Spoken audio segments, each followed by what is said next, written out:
Wait, you said the end of the PG era? I mean, we're still in the PG era, but like, all right, but as an actual era, uh, shit. When did that stop? I'm all over the place. Give me one moment. Are you good? I don't know. Like I wanted to say G, but I don't even know technically when it would have ended.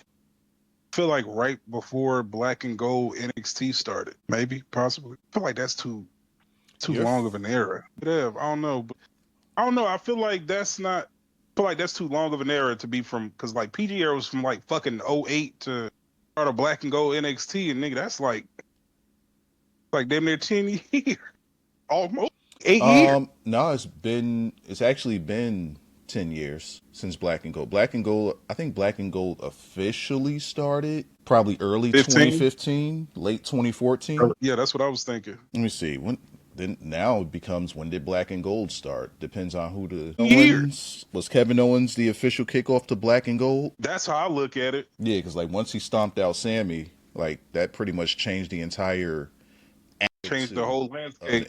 NXT. Huh? That's And interesting. then he beat Cena as NXT champion. Damn, that was a great match. What the Cena and almost called that Cena boy and Kevin Orton. Owens first match.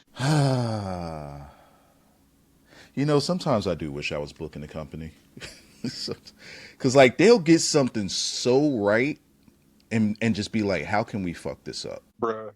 How- They'll literally get it perfect and be like, all right, things going right. How do we completely fuck this off? Okay, so you want to say PG stopped around that time? I mean, yeah, but I feel like that's just too long. Like, bruh, that's like damn twice as long as the fucking Attitude Era was. The Attitude Era was like from 97 to '02. No, PG Three, era was maybe. a really long time. You know what? What about those images that show the different eras? There's images for that. WWE eras.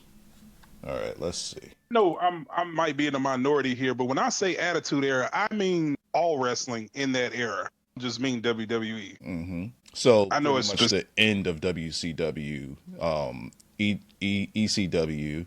Yeah, I mean, like late '90s, very early 2000s wrestling. okay. It's when when I reference Attitude Era, that's kind of what I mean. I mean, obviously, Oh, mostly WWE. They were the most popular at that time, but other wrestling companies was lit too. just Now thought of, WCW's. I just thought about something.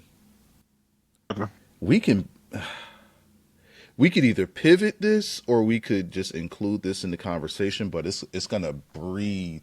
It's gonna bring in an entirely different conversation. And what's that? And I think that you're the only one I could have this conversation with. Maybe how old is Kudo? Kudo's Kudo younger than is you, right? Yeah, Kudo's like 34. He's 2 years younger than No, me. he can't have the conversation. And I wouldn't trust Magnus with it either. Um, the con Good call. the conversation is why did ECW work but AEW can't? Mm, ECW worked so fucking well. AEW is essentially, I don't want to say the same thing because that could be taken the wrong way, but like right. they're kind of There's two answers to that. the There's alternative, and they got a lot more attitude than WWE, way but it's more just not hitting like ECW did. And facts. ECW did not have like the amount of actual wrestling that AEW has, but it just don't hit like like ECW did. ECW. It's a number of things too, and it actually that does actually kind of fit into the conversation. That could just be like a major talking point of it, especially speaking comparing those two. But yeah, and it's Okay. what's crazy is it's a very easy and it's a very easy answer to that, very easy and simple. And then there's a Very long-winded answer to it. long-winded and thought out answer to it. Because easy and simple answer is I wasn't paying no fucking body. Nigga was taking everybody money. That's why he's working as Saying a business. But they was out there wrestling with an attitude. All right, so we could put a pin there. We could it's circle crazy. back. We could circle back to that. So let's figure out. Let's talk about why. Now, I guess this is me introducing the conversation. But why? What is it about modern day wrestling that longtime wrestling fans don't seem to be vibing with? And I got to include myself in this. But Same. you've been around long enough to what is your first memory of wrestling? Very, very first memory. So I've been watching wrestling since I was about 4 years old. So I would say one of my first memories of wrestling was WrestleMania was in '93. Is that the one with the '93 Mania? Was that Hogan coming out after Brett lost to Yoko? WrestleMania 9. Yeah, it was 93, April 4th, 1993. We could have just googled that.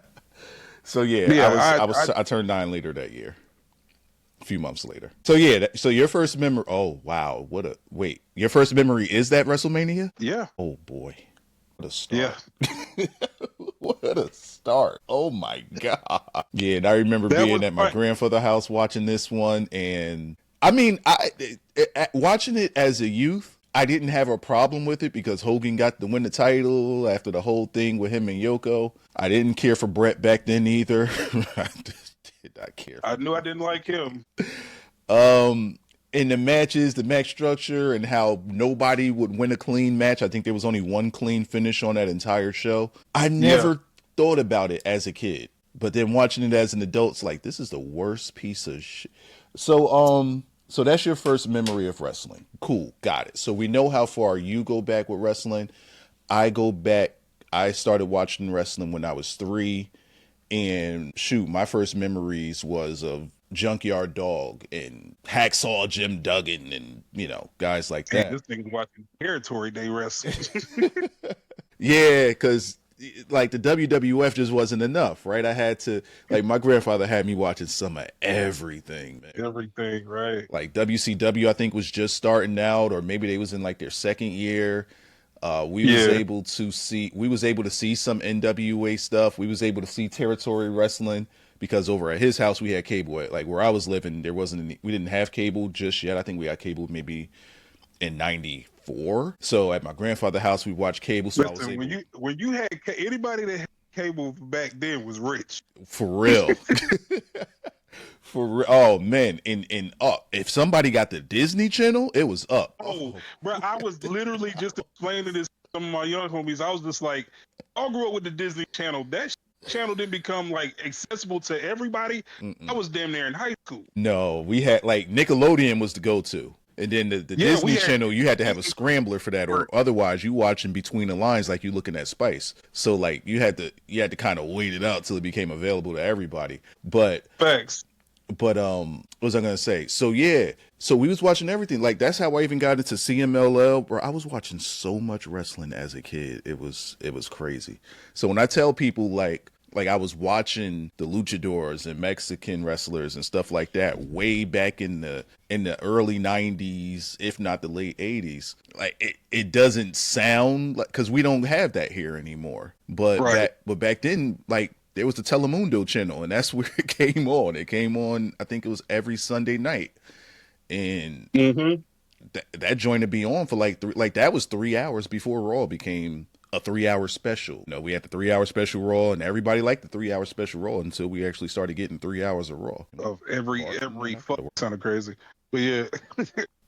So Yeah, that was go ahead. I was like, yeah, that's like my earliest memory of wrestling. That's the first wrestling I could possibly remember watching was that WrestleMania. All right. So at what point do you think that wrestling went off the rails? As far as who enjoys it, why they enjoy it, and not what exactly, but what could be a possible reason as to why it's not connecting with certain populace of their fan base. So let's see. Let's start from the beginning. So the first question you asked, what was that exactly? I don't know. Like, that's hilarious. So I believe it was something along the lines of where did it go off the rails? Me, it occurred when me wrestling was always about larger than life personalities Mm, and this just big huge personalities, and when people stopped seeming important is where it first started going off the rails. When it became just it was essentially John Cena and friends, shit. that's where to me it started. started falling off. Okay, so Because it's like, let me ask you to go into something a little more. When you said, and I think that you're saying it now, but you said when people started becoming less important. And I think I know what you mean, because we started talking about well, not we started talking about, but like how I always talked about how WWE doesn't want to create stars anymore, because once they become a star, they start getting into other stuff, and they're not giving back to, or they're not in the wrestling business as much as it took for them to become that star. yeah. Is that where you were going with Basically, that? yeah, basically, because what WWE basically stopped trying to prevent Austin and Rock from happening again. And I know that sounds counterproductive when you say it out loud, and it sounds crazy, but from a business standpoint for them, it made sense because Stone Cold Steve Austin and The Rock became bigger than the wrestling business itself. Way bigger. Mm-hmm. They existed outside the realm of wrestling to the point that they didn't need wrestling. Wrestling needed them. Mm. But what's crazy is at one point, they weren't even the only guys that were like that. There were at least a dozen guys that were like that. Yeah, and it started with Hogan. It really started with him, right? Yeah, because And then I remember a day where I saw No Holds Barred in the movie theaters, really showing my age, but hey. Jesus, this dude said he saw No Holds Barred in VH. Well, I also saw Lean on Me in theaters, so there's that too. I've only seen VH copies of that. Wow. It's like seeing Lean on Me in movie theaters, and Morgan Freeman doesn't look like he aged a day. That's crazy, saying you saw that in theaters and that movie came out 89. the year I was born. That's Damn. crazy. That's crazy. That's crazy because you ended up going to that high school, so you was watching a movie about your high school. That's crazy.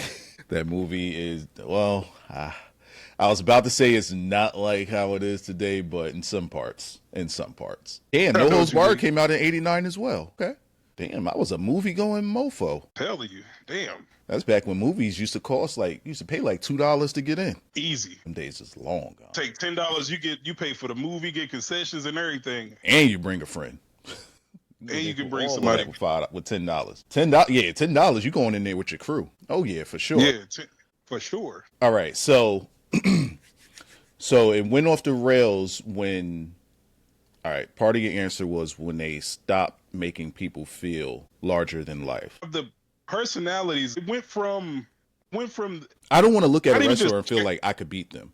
That's exactly what I was about to get into. Like, for start, it wasn't even just about their personality. Physically, they didn't look imposing anymore, and that was a problem for me because I've always, like, even as a kid and even as an adult, you want to look at me, how I was brought up in wrestling. Wrestlers supposed to be, like I said, larger than life. Somebody's like, you're not gonna typically see this motherfucker on the street. That's why he's the world champion. You're not seeing prime Triple H just walking around regularly.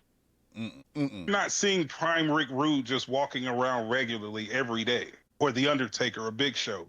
But now you got champions that look like Daniel Bryan and Sami Zayn. Sami Zayn, and it's just like those would be dudes you'd be like, I probably have a problem with him, or he might kick my ass. I beat Sami Zayn with Daniel Bryan. I'll beat Sami Zayn with Daniel Bryan's leg. Well, yeah, you said with Daniel Bryan. You're right. That's like, I don't know if you ever played this DC Marvel game, or maybe it was just a Marvel game, or maybe it was just whatever, where Solomon Grundy, do you know who Solomon Grundy is? Yes, absolutely. And his move would be like, he'll jump on the guy and he'd take him by his leg and just start slamming him from side to side. Yeah. That's pretty much what I feel like I could do to these wrestlers today. Probably can't, but I feel like I could. And that doesn't make me want to watch them. Exactly. For somebody who is that's my size, I absolutely feel like that. For example, like none of these. Let me give you an example. We could watch the NFL, right? And we're now at an age where we could look at the guys that's coming into the NFL and the guys that are playing in the NFL today and be like, oh man, this kid, right? Like when I watch the NFL, I'll be like, damn, this kid right here. And I'll be like, I never thought about calling the NFL player a kid but we're at that age now, right? So right. I say that to say we can be like, damn, this kid got to do this kid's got to do, but we can still look at that NFL player and be like, I mean, I don't want no smoke though. Like, you know what I mean? Like, yeah, that's a big brother right there. We could look at a Myles Garrett. It's like, that's the big mother. Yeah, we could look at Myles Garrett and be like, I mean, you got it, but if you just adjust it, like you talk to him differently, right? You feel me? I'm gonna address him differently. But if if you throw Tucker, if you throw Sami Zayn in that room with me, I'm gonna talk to him different. The context and the voice inflection is gonna be a little different than talking to The Myles inflection Garrett. is gonna be crazy compared Yeah, to how like if you Myles throw me anywhere near Aaron Donald, my tone drops a little bit. Like I'm, or my pitch raises. Like, but you throw me in there with Kevin Owens, I'm gonna smack your head off. facts. I'm talking to him like I'm head ice. I grizzly bear smack your head off and then actually let off in front of. All right. So yeah, that's the part of wrestling that just seems to one of the parts of it. We could do all of the things that's wrong with wrestling, but that's one of the things of wrestling. I think that's one of the biggest issues with wrestling is that it's like now we have a lot of everyday people, and it seems like more of the guys that you just don't see, like the poster people. Like we just don't have.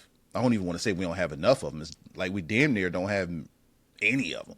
Like we could say Trick Williams could be one. We could say Oba's definitely one. Oba's definitely one of them. But we just don't have many. And then the ones that we do get, you get like a Drew McIntyre, and you don't treat them as such because we'll throw Cody Rhodes in front of them. We'll throw Cody Rhodes in front of him with a suit on. I'll smack the shit out of Cody in front of his wife and daughter. Smack piss down his leg. But if you put Drew in front of me, I'll speak. My tone will be different.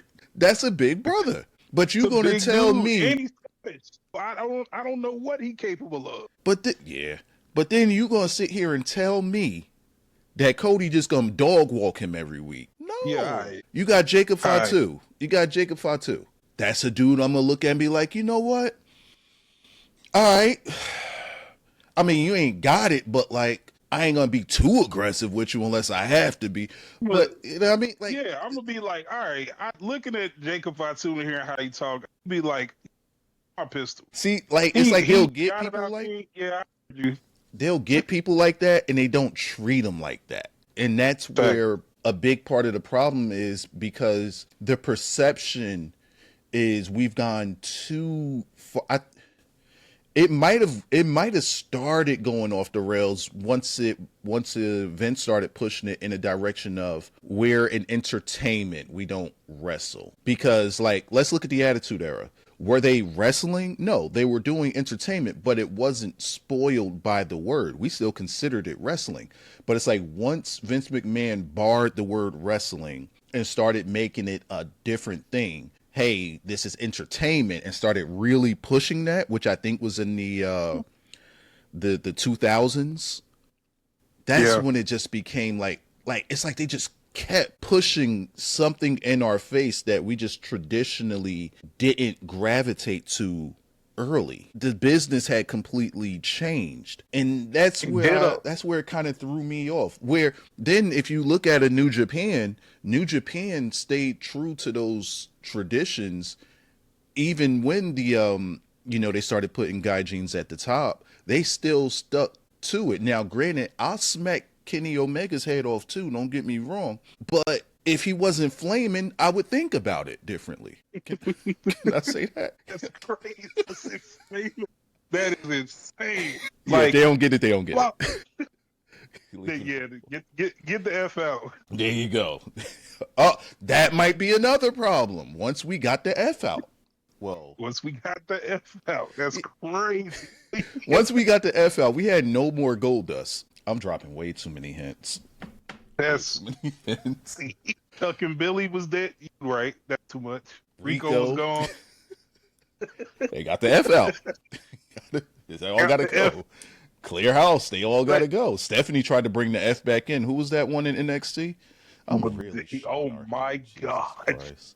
But then they went back to getting the F out. So he's gone, right? Insane. He was a little too much. He was way too much. He was wild.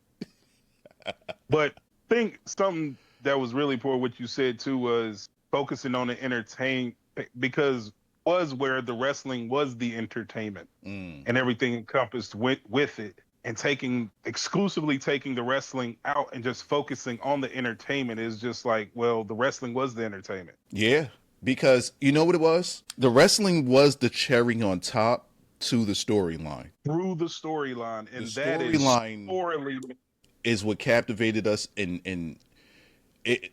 You got your entertainment through the storyline, and you got your crescendo with the wrestling match. And if they added more entertainment to the wrestling match, that was a bonus. Like we can Absolutely. go through all of these matches, right? That we watched growing up, and I'm willing to bet bottom dollar on most people. This is the difference between a Bret Hart fan and a Shawn Michaels fan. If you can if you can tell me the storyline that led up into a match, beat by beat, all of the story, even the storyline that was in the match, I will put you on the Shawn Michaels side. But if you're going to sit there and tell me the match move by move from 1995, you're the Bret guy. I can't tell you about those matches. I can't tell you. I could tell you maybe a spot or two, but I'm not about to tell you like the details. And we went from this transition to this transition, and when he did that, he just dropped. I can't tell you about that from a match that I watched 30 years ago. But the Bret guys can.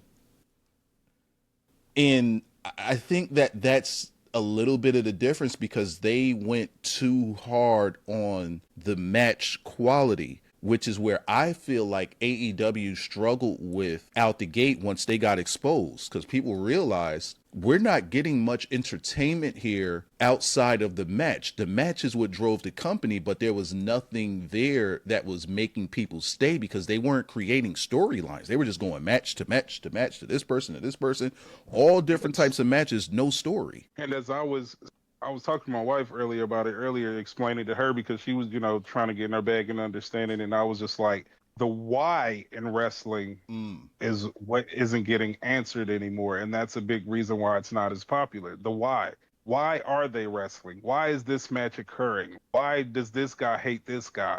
Why is that move effective? Why does this move finish the match? Or isn't it finishing the match? Why does that make sense that it didn't finish the match?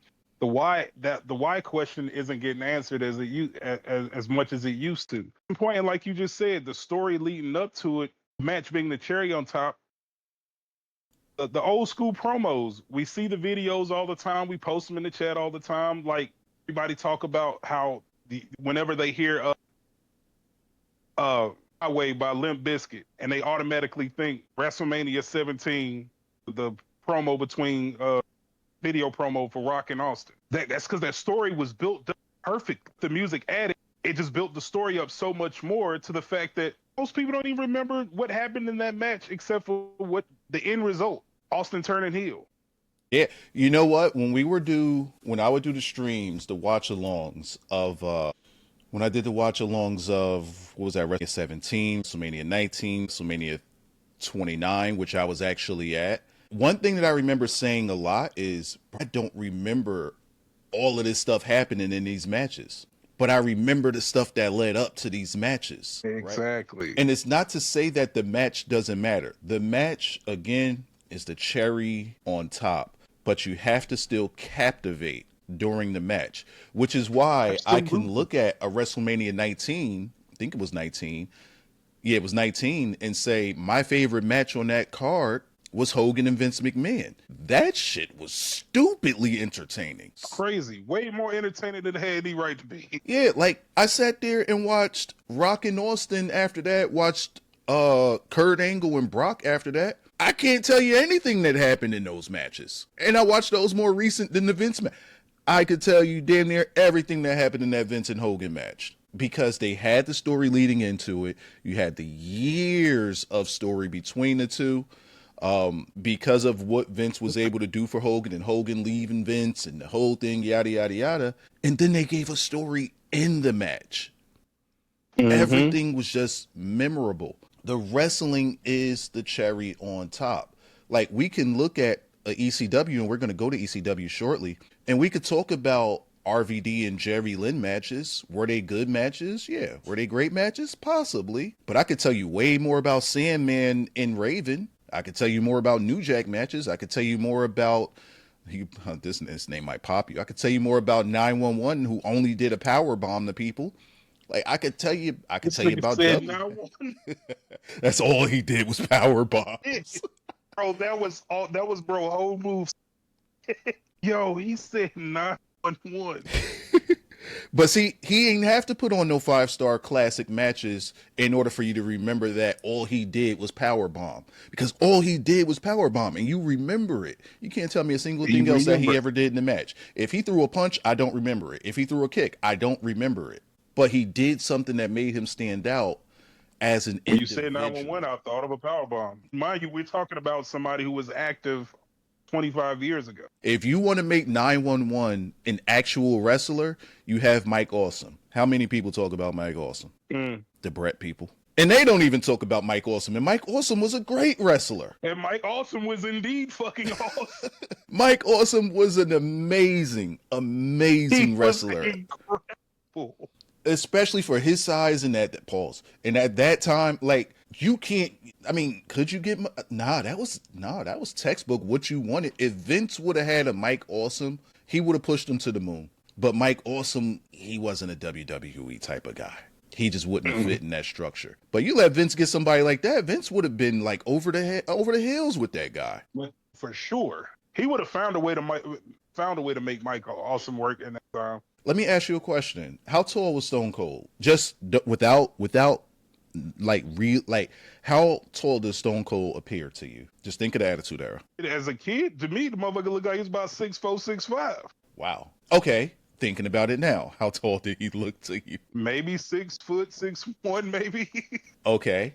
And how much, again, looking at him in today's eyes, how much does he look like he weigh? Say about 250, 60. Okay. Take away your bias of the Attitude Era, how you felt about the Attitude Era. If you see Stone Cold, right? You don't know this dude from a can of paint. You see Stone Cold just walking around. You see him at Wawa or some shit. I don't know if y'all got Wawas down there, but you see him at your local whatever store. Do you look at him and feel any bit of intimidation outside of a bald head white guy in a goatee? It's a bit different for me because I live in the South. So if I see a white boy with a bald head look like a redneck, I'm paying attention. But yeah, so it's a bit different. But Stone Cold per se, I probably wouldn't pay much attention to as far as outside of what I just said. But yeah, I wouldn't see him as particularly intimidating. Okay, perfect. The reason I asked that question is because you take a guy like that, and this right here is what's missing in today's wrestling, getting back on the topic of modern day wrestling and what seems to be wrong with it. And I think we're staying on topic.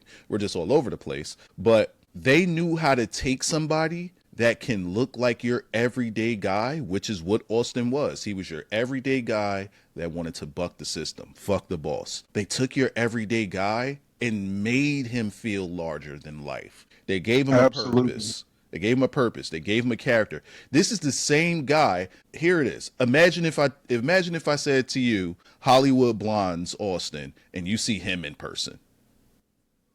So you might smack the shit out of him. There you go. He ain't got the goatee and the bald head. Same guy though, right?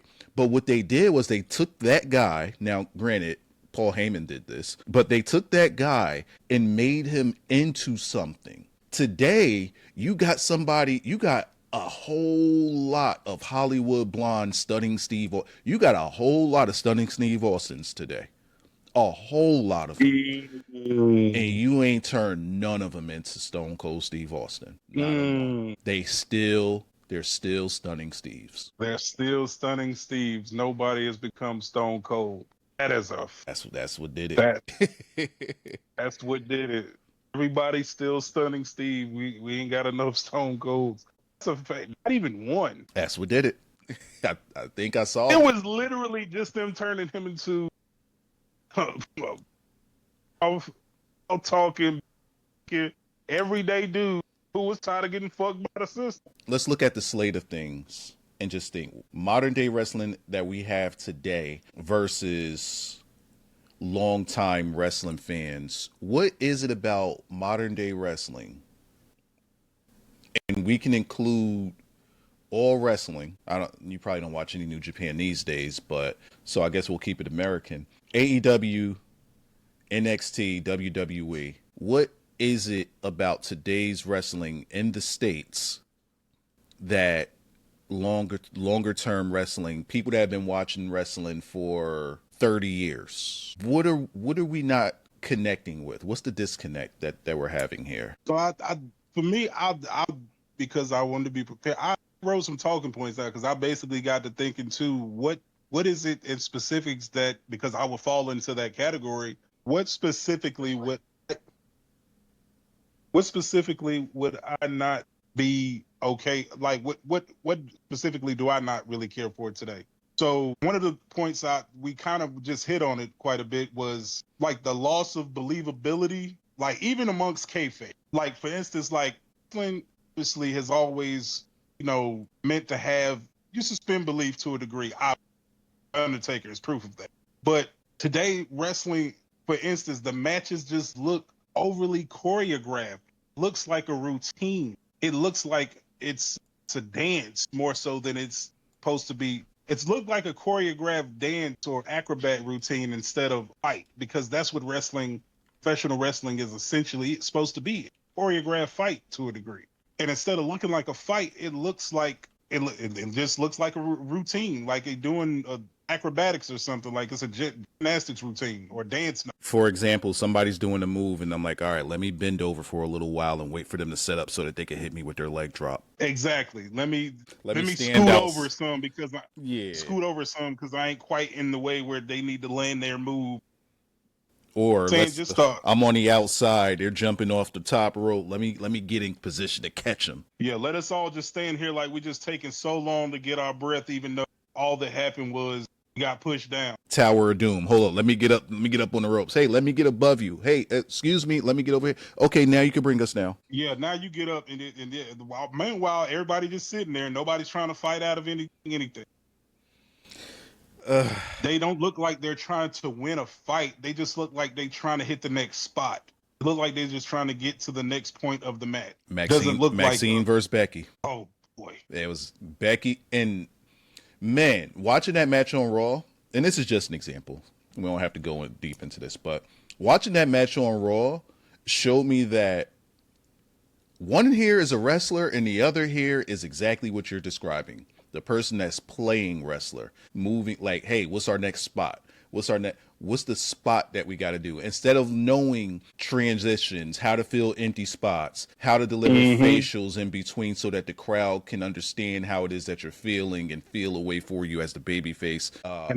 Go ahead. And that goes into what we was talking about, selling and storytelling. Like that's part of selling the story. Sell that you're tired. Sell that you're injured.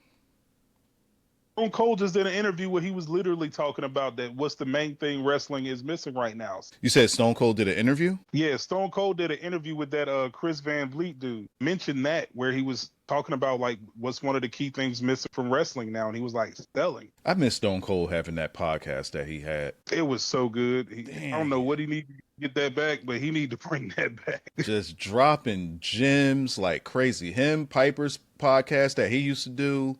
Taz's podcast that he used to do, or he would call it a show. Like I already knew he was knowledgeable about the business, but like listening to this dude talk, it's like, bro, aren't you running the WWE right now? And you're talking about Austin? Yeah.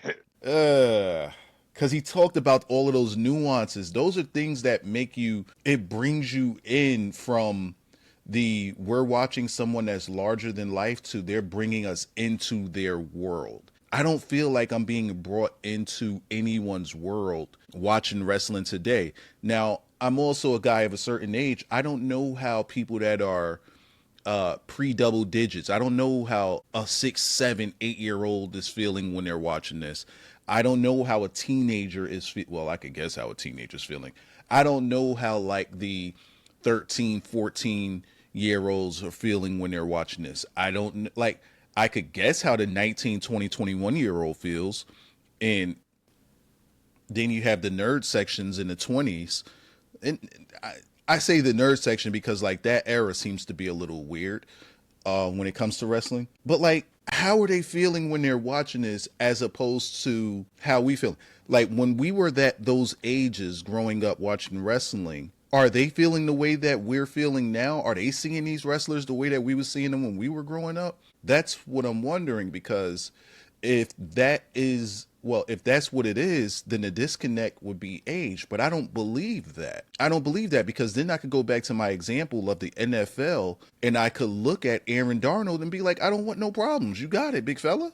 So that's Myles Garrett, you got it. Yeah, like so that shouldn't be the issue. Age shouldn't be the issue. It's what the presentation of the character is. Just like I said, you got Drew McIntyre in there, and I could look at that guy and be like, this dude might do something a little different. He might do the other thing when it comes to the fight. Like, yeah, I mean, I could look at an Obafemi and feel the same way. It all depends on your presentation of the guy, and it all depends on if you could turn Sami Zayn into Stone Cold Steve Austin. You got to find a way to do it. And Sami Zayn is pretty much a muse in this conversation because he fits every single stereotype that we're talking about here today of a guy that's just not larger than life, regular guy. Like, okay, maybe in my 20s when when I don't know the rest of the world, or where I feel where I'm still blind to how the world works, and I think that everybody has a chance if you just try. No. So if I feel that way, then I could look at a Sami Zayn and be like, you know what? He has a fighting chance and I can get behind him. But I'm a little older and I'm a little more seasoned, and I know not everybody does get that chance, or everybody that does get that chance, they might not have the chance that they actually think that they have in a position that they're in, because there's still going to be certain roadblocks that, I'm sorry, you're just not going to get around. Life is going to smack you in the face and tell you about reality. I understand that now. So I can look at a Sami Zayn, and I could look at a fan of Sami Zayn and say, what is it that you see here? And they can say, man, he's the underdog and he's fighting again. Yeah, but do you know what's on the other side when you think about reality? That's the loss in it, the reality of the situation, because in reality, a lot of his fans aren't embracing reality and accepting that there's just sometimes the underdog does not win, and we see it all the time in real life. Yeah, but Daniel Bryan, look at what it took for Daniel Bryan to get what he got. Yeah. Daniel Bryan. It took the people. It took the connectivity. I don't want to have to say this, because then people are going to be like, yeah, but they wasn't really in his corner. But once it clicked in Vince's head what was really going on here, he put the entire machine behind that dude. He put everything behind this dude. And that's what it took to really get everybody on board. You think that all these people just popped up wearing the white shirts, and no, they give that stuff out. Yo, the amount of people that still think that was real is insane. The signs, people don't even know. Just like, and he tried to do it with Cesaro as well. You think all them people came in with those Cesaro section signs? No, them signs were created and put on seats. Do you see that happening today? No, because something could organically get over. And instead of going with it and like really pushing it and making stunning Steve Austin into Stone Cold, they just look at it and they just let it go away. Whereas Vince, he looked at it, he fought against it, and then he said, you know what? Nah, this is strong. This is actually working. Put some signs down. Give him some shirts. Let's push this. Let's push that. Let's get that guy over. Let's get some money out of him while I can. I still don't fuck with him, so I'm going to fuck him in the end. But let's get the money while we can. And Triple H could sit there and see the money and be like, I don't want that money, because that's not... Triple H is the all money's not good money guy. But he'll take the bad money. He'll take the bad money instead of the good money. He's a weird dude. Like, people were sitting there going crazy. Now, I don't see it. I don't see it, because I feel like this guy has already peaked. But you could look at it, LA Knight. People were behind him. Vince would have saw this. And I'm not saying Vince would have saw LA Knight before LA Knight became LA Knight, but Vince would have saw what was becoming. Vince would know when to pivot. Yes, like, all right, damn, this guy is really getting over there, really hot for him. Let's give it to him. And we can point to a lot of examples where Vince just wouldn't do it. We could point to a lot of them, but we could also point to a lot of times where Vince did pull the trigger, and that seems to be what's missing today. Where so many times where triggers can be pulled, and it's like, you want Karrion Kross? You want Brock Lesnar? You got him. You want Kross? Heroes Brock. Yeah, like, he was the wild boy for that. Like, Vince, all right, Vince has done a lot of boneheaded and dumb stuff. Vince has never done that. He's he'll give you, Vince would rather give you the guy and then crush him. This dude said, you want Oh, you want Cross? Here's Brock. You want Brock? Oh, we want Cross. We want Cross. You want Brock? You got him. Damn. Shit. He said, I'm not even gonna entertain that fuck shit. Not on my watch. Not on my watch. It's like they shoot themselves. I don't even know if we're on topic anymore. Bring me back. Bring me back. You had talking points. Yeah. But yeah, like that was like one of my first talking points as far as like damn, we on the first one. Overly choreographed. But I try to get the oh no. We ain't got to rush. Take your time. Oh, say less. Another one. And I feel like this is super implemented for both companies right now. And it goes back to the point we've been making with basically a bunch of stunning Steve Austins, no Stone Colds. Overemphasis on athleticism and not enough on psychology, storytelling. So you got all these wrestlers now who a lot of them are incredible athletes, capable of doing amazing shit that we hadn't even seen before. Matches, as I said, they just feel like gymnastics exhibitions and shit. Like no storytelling, no selling injury. Nobody works body parts outside of fucking FTR. Do they still do that? Pacing, escalation. I don't even know if they still doing it. This was crazy, but I'm just saying the only ones who come to mind that would do shit like that. I'm gonna tell you what you blame. And I'm gonna say Baron Corbin tried his best to get this out of WWE. This is all ROH's fault. ROH got over. You was wondering where I was going with that? I'm laughing. Yeah, Baron Corbin is thinking about when Baron Corbin used to wrestle somebody from the. He just like go back to ROH. Go back to it wouldn't even be from there. Go back to PWG. Go back to PWG. Go back to the car. Yeah, Baron Corbin was trying to send folks. See, and he was the only one doing it. See, like, stuff like that, that's planted, right? And I think that there was something behind it because a lot of that stuff was starting to infiltrate how WWE was booking their matches. And I'm not against a lot of it because the way NXT Black and Gold did it so perfectly because they gave you your indie style, but they roped in the storylines, they roped in the psychology, they roped in everything. It don't make no sense how good Black and Gold was. You can watch it in any era with any color lenses you want, not just rose color, and it's going to work. Be good. They did everything. And it's going to work. And they got a little formulaic with the structure of the show or how long a guy was going to be champion, and you could almost predict when they were going to flip-flop the titles. I don't want to say predictable because like it wasn't too many people that could see it. I remember I used to do videos on it way back in like 2015, 2016. And people weren't really talking about it, but you could pretty much guess how long somebody was going to be champion and yada, yada, yada. So it was a little formulaic as far as the results. But as far as the storyline, as far as the match, the presentation, everything else, A1. It was a fucking one. And that's the part that upsets a lot of people about Triple H is he made himself the face of that brand, of that era of NXT, and everybody reveres it.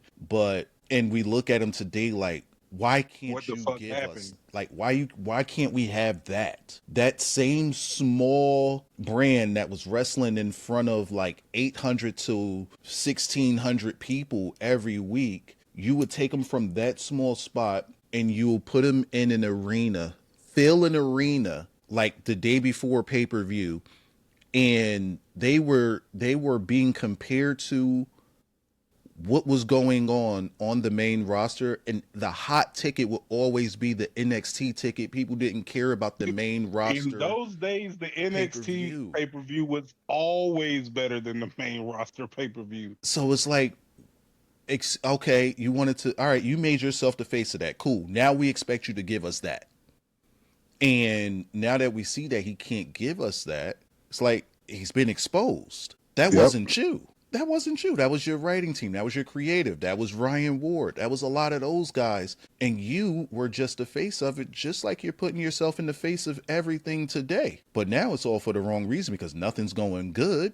I don't know if we're on topic, but nothing's going good, and your face is in front of it. I'm gonna shut up because I think I'm off topic. It was making a good point, but it was just the whole part was overemphasis on the athleticism, not on the enough on the psychology. Because I mean, which we kind of already covered. Because as I said before, when Stone Cold was talking about in that interview, selling, nobody sells anything at all. Which leads me into my next point because finishers don't mean shit anymore. Oh hell no! You can count on Finishers one don't hand mean how a many finishers goddamn are thing. protected, and you'll have fingers left over.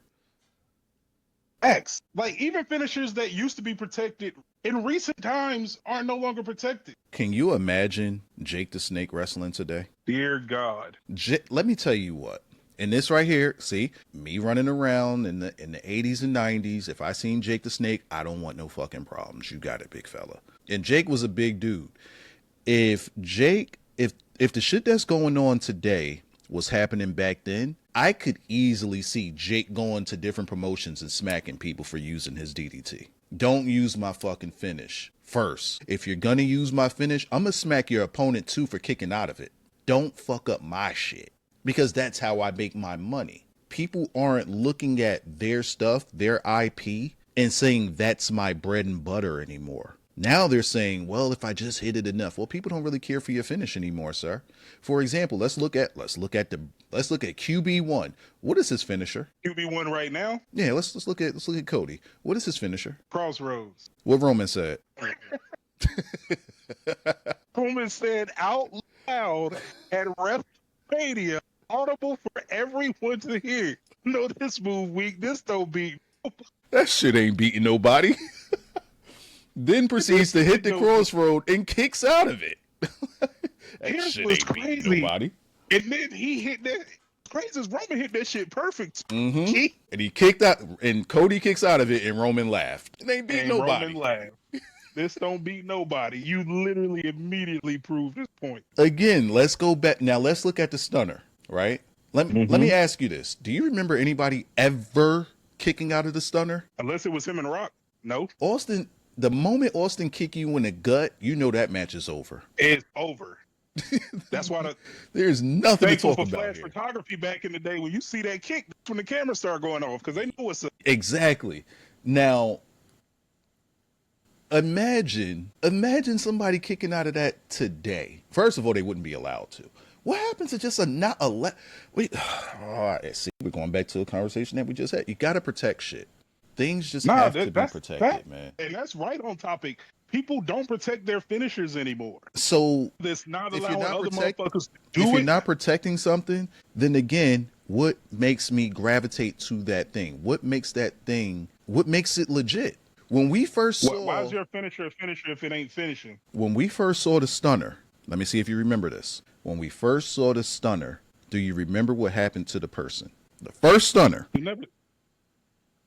Well, the first stunner I saw was on. You cut out. The first stunner you saw was what? First stunner I saw was on Jake. On Jake? That's the first one I saw. Okay. Do you remember the Johnny B. Bad one? Damn, I forgot all about that. What happened to Johnny B. Bad when he hit him with that stunner? We never saw Johnny B. Bad again. He broke his jaw. He broke his jaw with the stunner. Imagine. He did. Now that's how you get your move over. That's how you get your move over. He did break his jaw. Fucking jaw, and nobody was kicking out of it. That it's a freak accident. Sure, maybe Johnny didn't know how to take it, or maybe Stone Cold didn't really know how to deliver it the right way, and he made adjustments after. Hey, yo. But that broken jaw made that matter. Now, speaking of AO, when Razor Ramon hits you with his Razor's Edge, it's over. I was just about to get into his finishing move. Razor protected the fuck out of his move because he didn't even hit his move if he wasn't winning. Yeah, absolutely. Or you could look at Ric Flair. Oh my God, what a story that Figure 4 would tell, because he would work that leg and work that from the moment the bell rung. He's going after that leg.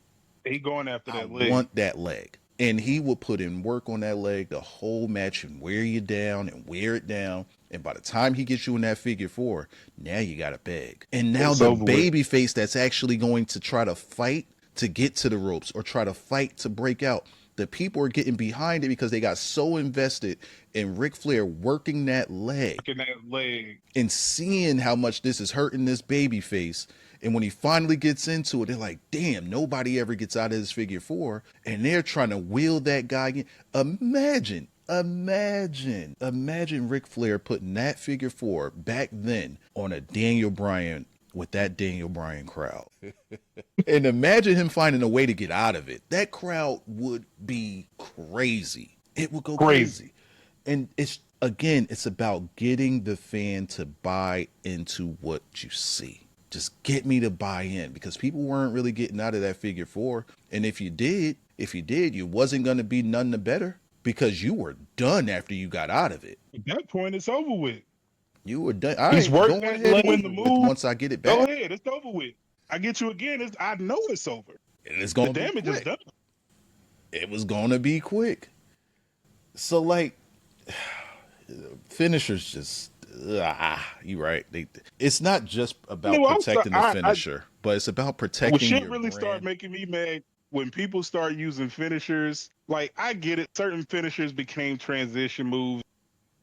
The other day move. It happens all the time. But when motherfuckers are using the Styles Clash as transition move. Oh my God. Will Ospreay. Oh God. Yo, when I seen using the Falcon Arrow as a transition move. When I seen somebody else use the Styles Clash, even though I don't like the move, the Styles Clash, but it was protected so much that it's like you got to respect it. When I seen someone else use it, I was instantly pissed, because I know that they weren't going to finish with it. Seeing somebody other than AJ Styles use it, I was physically repulsed by it. Like, how fucking dare you use it's literally called the Styles Clash. Like, I don't want to hear about nobody getting his blessing. No, certain don't care. The name is his name. The Styles Clash, sir. Clash. It's his. It's Styles. It's his. Even when people in different promotions use it, they still call it the Styles Clash. It's his. Exactly. They didn't rename it like they did the Canadian Destroyer and the Code Red and now whatever they call. They didn't do none of that. It's still, no matter where in the world you use it. You can use it in Japan where they don't speak English, and the Japanese announcer is still going to say Styles Clash. Styles Clash. That's his. If you're going to do it, whoever you do it to better not fucking kick out. And Will Ospreay just uses that shit like it's a super kick. And the super kick used to all right. And the super kick, yeah, because I was finna go down that road to be off. And all these motherfuckers love Shawn Michaels, mind you. Be spamming the fuck out of that. I say I done moved away from the mic. They love Shawn, but they just be spamming the shit out that super kick. When Shawn hit that super kick, it was, and he did it a little different.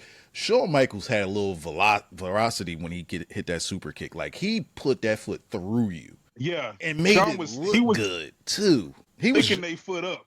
He was Johnny Cage. Into that motherfucker. He was Johnny Cage with the super kick. Dead ass.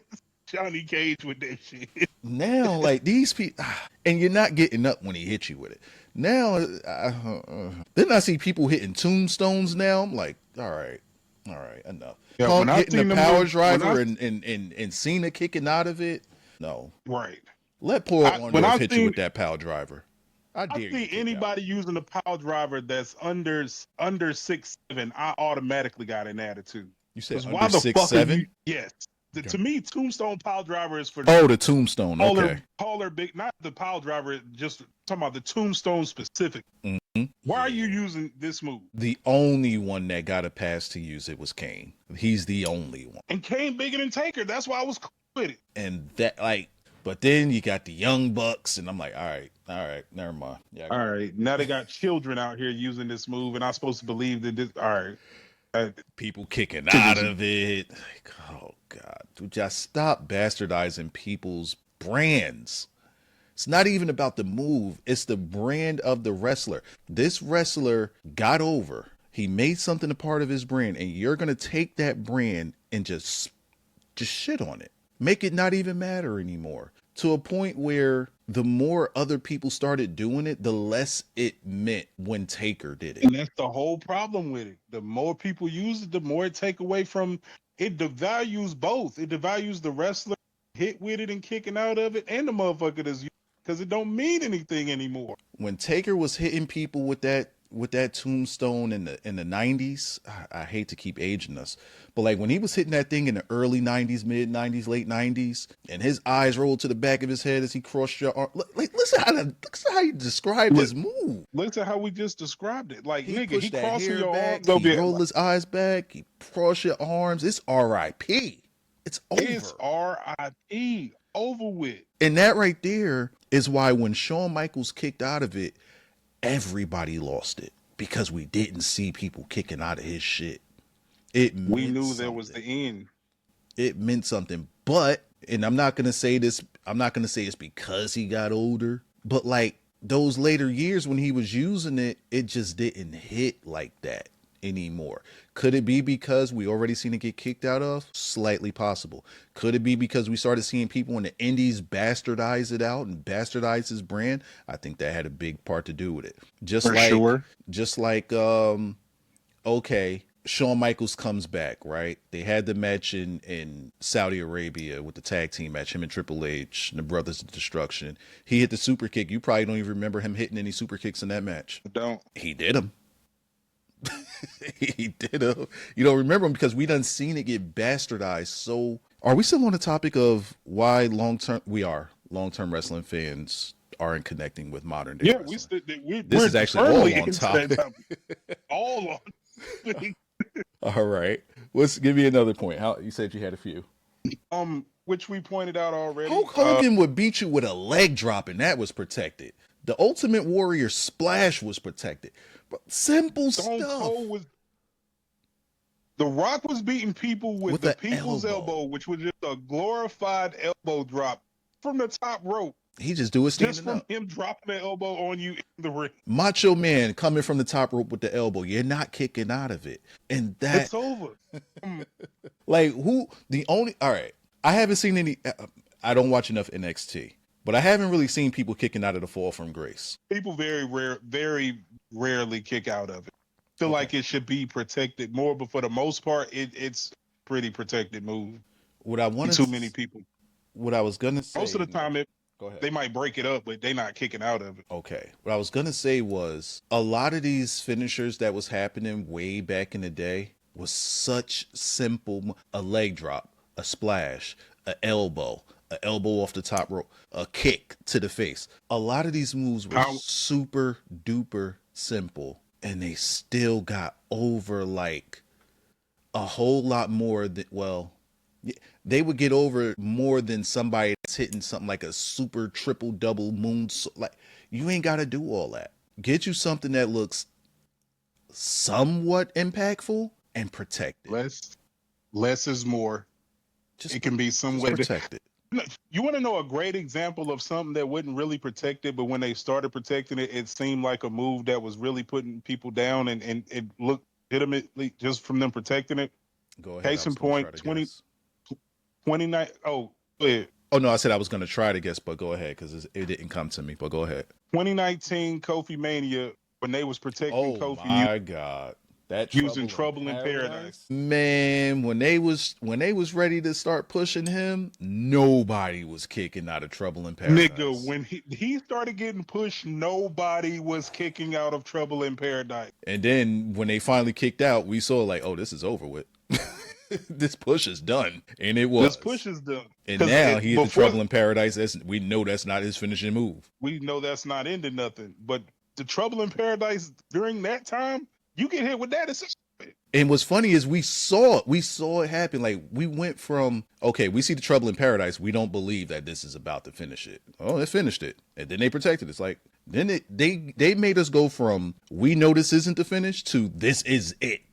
This is it. When he hit Daniel Bryan with that shit at WrestleMania, we knew that was it. We knew Kofi had just became champion even before the ref counted to 3. So what it sounds like, and I'm not saying in conclusion because we still got a little more to talk about here, but what it sounds like we're getting at here is the biggest thing missing from wrestling today is psychology, as you mentioned earlier. But that seems to be the biggest staple. If we just round up everything that we've been talking about so far, it's psychology, why things worked, why things got us invested, why we was able to believe in certain characters, why was we able to buy into wrestlers' brands. It's all about the psychology and why you do what it is that you do. And once you take the psychology out of it, just to go from move to thing without telling us the nuances, without, again, to what you were saying earlier, without telling us the nuances, without giving us a story, without giving us the why,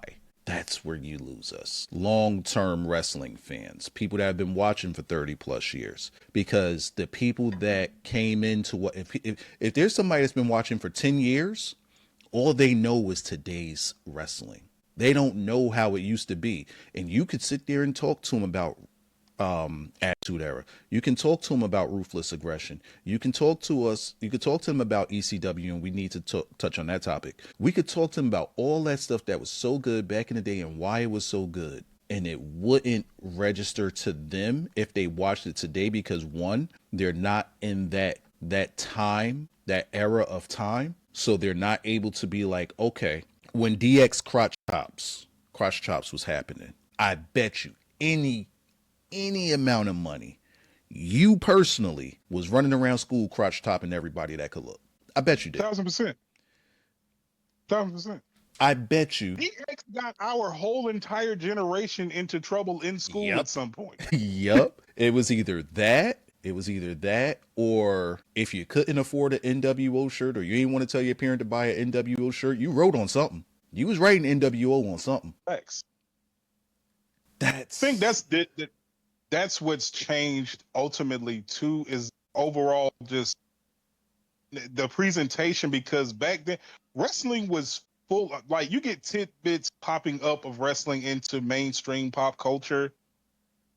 Wrestling was pop culture back then. Bro, when like they was a out major viewing, part of it. When they were out viewing Monday Night Football, bro, you couldn't tell, bro. It was so much easier to tell people that you were a wrestling fan back then. You tell somebody you're a wrestling fan today. Tell somebody you're a wrestling fan now today. Look how they look at you. How people look at you now for telling people you're a wrestling fan today is how people would look at you back then if you didn't watch wrestling.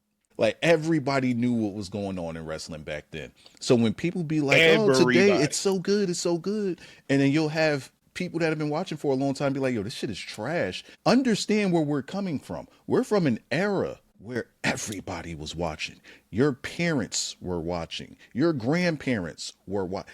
Everybody. It's on the news. It's outranking and outrating everything that's on TV. Everybody watched. Companies and channels and brands, they wanted their stuff on whatever channel was on whatever channel WWF was on, whatever channel WCW was on.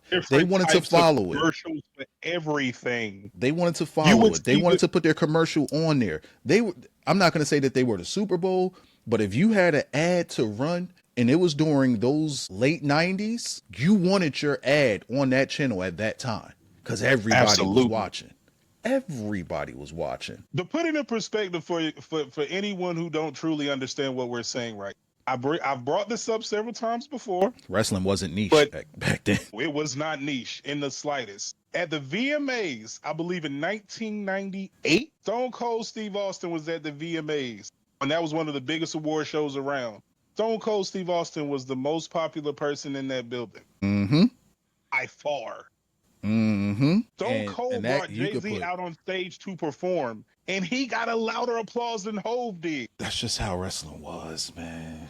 Damn. I don't know why they would go away from just continuing to make people larger than life. If you lose some people, cool. Just create the next one. It's like like Jay-Z said, make another Hove. Just make another one. Make another Hove.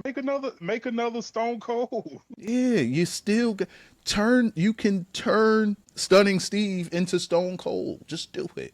Just do it. You can turn Rocky Maivia into The Rock. That's exactly where we was going. See, look. All right. Let's say that Paul Heyman turned Stunning Steve into Stone Cold, right? Let's grant that. Vince McMahon, 1,000,000%. turned Rocky Maivia into The Rock. Into The Rock. He won million. That's all Vince right there. That's all Vince. Now, granted, that's Rocky going to Vince, fearing for his job, saying this Maivia shit not getting over. All right, let's pivot. You know, let's get you with some black people because you know how to get somebody. You know how to get them over.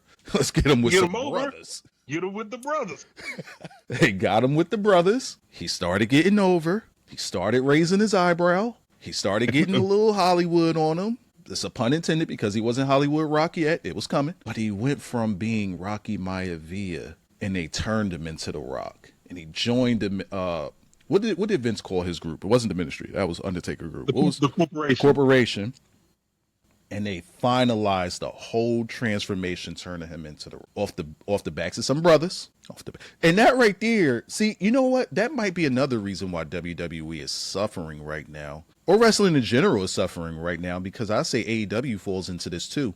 They're not understanding the oh my God, I need to make a video on this. Let me write this down. They're not understanding the value of the black wrestler. They're missing it. Looks like they might have caught on based on recent development. All these brothers being called up to the main roster. Putting the title on Melo, they done called up Trick Oba and those are the only ones they called up. They ain't called up.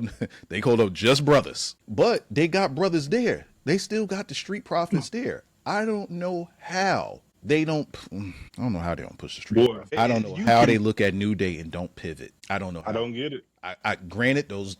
Xavier's the nerd, and it's just rubbing off on Kofi. That was crazy, but like it's a different way to word it, and it'll come to me at some point. But so they made a little change there to turn them heel, but they're still seen as nerds. And maybe they did need Odyssey Jones. Maybe the Odyssey Jones thing was going to take them in a completely different direction because he was a different. He was happy, smiley guy too. I don't know what New Day just doesn't work. Let's go back. I see where they could have went with that, and I believe where they was gonna go with that. They was gonna get in that Mark Henry bag. Odyssey into Mark Henry. Yeah, I mean they literally showcased it when he. They literally showcased it when he. The man sidewalk slammed AOP. If you could, well, not if you can, because he's not there any longer. Even though charges were dropped, but if they were to still have Odyssey Jones and turn him into, I'm not finished with you, Braun Strowman. And put that guy with New Day, and they could have did something there. Maybe they could have did something there. And again, it's brothers. And again, they're just not showcasing brothers, and people aren't getting that cool factor that the brothers had. They're not getting it because they're not on TV. So now you got Carmelo there, right? And they've had Carmelo there all this year, and they did nothing with him. They had him as a heel, and it wasn't connecting. It wasn't really getting over, and they wasn't really giving him time on TV to flesh out his character. This is not going into. All right, I say that to say this: they pivoted because the crowd made them pivot, and they actually say, all right, let's just do this, just to shut him up, just to show him that it's not working, and it still worked. They put the title on him, and he just seems to matter. Now, it's been a long time since I actually watched a Johnny Gargano match and actually cared what was happening in it. I don't want to say anything about the match with him and Ilya because Ilya's just that dude. Ilya's Ilya. But we're paying attention now, and I feel like people that wrestle Melo is going to get the rub by affiliation. They're going to get the rub just by being in the ring with him, or if anybody sides by him, as long as you keep the Miz away, everybody is going to benefit from this. But if you could get him with like a gang of brothers, man, other people can benefit from that. Like it, the only one that I saw that wasn't benefiting from this at all, being around some brothers, was B-Fab. I'm sorry, there's no helping that woman. It's just no helping her. There's nothing you could do there. Well, it's part of her problem. That I'm glad you brought that up. I'm glad you brought that up with B-Fab, because I was like, yeah, there's really nothing that can help her. And the one thing that could, which would be personality, speaking ability, which kind of lead me into my next point, which was all the promos feel scripted and self-aware. Yeah, we're gonna have to do the that promos, AEW and ECW thing another day, because there's just so many layers here to talk about. This is pretty much a podcast at this point. Dead ass. the promos sound unnatural, over filled with word lingo that pretty much nobody's gonna know what you're talking about unless you're one of these IWC nerds. Wrestlers breaking the fourth wall, way too much referencing booking, Go ahead and rating, say MJF. shit on the internet. Specifically talk about MJF right now. The guy who never changes anything. Never changes. Salute to him. MJF is literally John Cena in AEW. He doesn't change anything. MJF is his character is supposed to be some spoiled rich kid, blah blah blah, getting that in the third. Really, his character is just IWC nerd who actually became a wrestler, made it to the main event. That's really his character. He's their version of what they think cool is. FYI, he isn't. On the topic of promos, actually not on the topic of promos, but taking what I was about to say when you mentioned this. Another reason, and boy, do I don't want to say it, but again, we're talking about living in reality and the laws of diminishing returns, and it started happening last year in NXT, and now it's surfaced greatly on the main roster. I don't want to say this because I don't want to sound like that guy, but I don't want to offend anybody. I'm going to offend some women here. But the overabundance of the push on the women it's not making the Now product. we're in my territory. Let's go. It's not making the product any better. Now, hear me out. Here's the reason I say it. I could understand if they did. I could understand if they did this if they had the correct bodies to do it. If they had the correct bodies to do it. Right now, they don't, because they took all of their women that has any name value, put them in the tag team division, right? Now I'm talking about WWE. I don't know what's going on in AEW. I do hear that they've gotten a bit better, but let me just lean on WWE right here. They have some talented women. They have a whole lot of women that are not talented, that's sucking up a lot of TV time. If they had the bodies, let's say they still had Sasha, let's say that Bianca wasn't injured, let's say that Naomi wasn't out on pregnancy leave or maternity leave, let's say that they actually had the right people. Cool. I'll let you do 65-35 as far as how we're going to split this time. I'll let you do 65-35 if you had the bodies and star power. Excuse me. But if we're pushing Meacham, B-Fab, Chelsea Green and her people, if we're pushing them and giving them as much TV time as we're getting or as they're getting, something's wrong, because they're not talented enough to require that time. They're not. And it's making the brand and product look weak because they're taking that time away from guys that actually are that talented, that should be getting that TV time. See, right now, they don't have the bodies for it, so it should now be more of a 75-25 or even an 80-20. Why? Because that's what that amount of bodies would dictate. Nobody cares about the tag team titles. You put all your valuable women in a tag team division, nobody cares about it. What does that mean? We don't care about them either, because that division we don't care about. The divisions that we're supposed to care about, meaning the women's world champions, that's where we're supposed to care about. We didn't put anybody that we care about in there. So how are we supposed to care about that also? They're giving us nothing to care about. No star power. The one woman there that you do, well, let's say you got a couple. You got Rhea. There's star power there. They put her in a tag division. You got Jade. There's huge star power and potential there. You don't give her anybody to bounce anything off of. You got Io, an international superstar, tag team division. They're not putting people in the right position. We got to raise the prestige of these tag titles. It's not going to happen because we know that these aren't real tag teams. Drop the fucking You're trying titles. to force it instead of you trying to force some shit instead of letting it happen organically, which is one of the biggest problems nowadays too. You're trying to force feed some shit. Your early Roman Reigns importance of the tag team titles, and that shit is not working. Let me say this. NXT, when those women were getting over 2 years ago, last year, they were getting over big time and they were starting to pretty much dominate that brand. it worked and it mattered because, going back to what I was saying, they had the bodies, they had the talent. There was more talent in the women's division in NXT than there was the men's division. And what did they do to fuck that up? Let's bring in some, they Tony Khan did. Let's bring in some more titles. Let's bring in some tag team titles. Let's bring in some mid card titles. Like, they just started going all over the place and stretching everybody thin. So now these talented women aren't competing with each other because they put divisions in between them. You don't have the bodies for that. Here's the thing.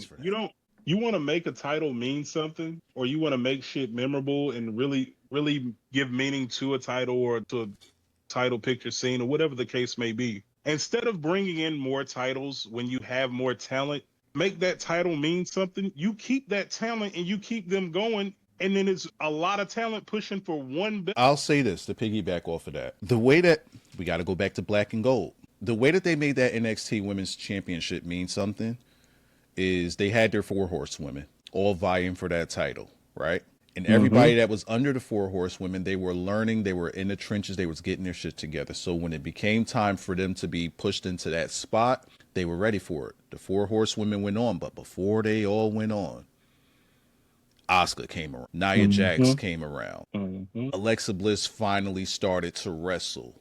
We ain't know what was coming with her, but she finally started to wrestle. And how did she get over? She got over as a manager. Now, what did they do? They took the era that you knew with the 4 horsewomen and they put that era.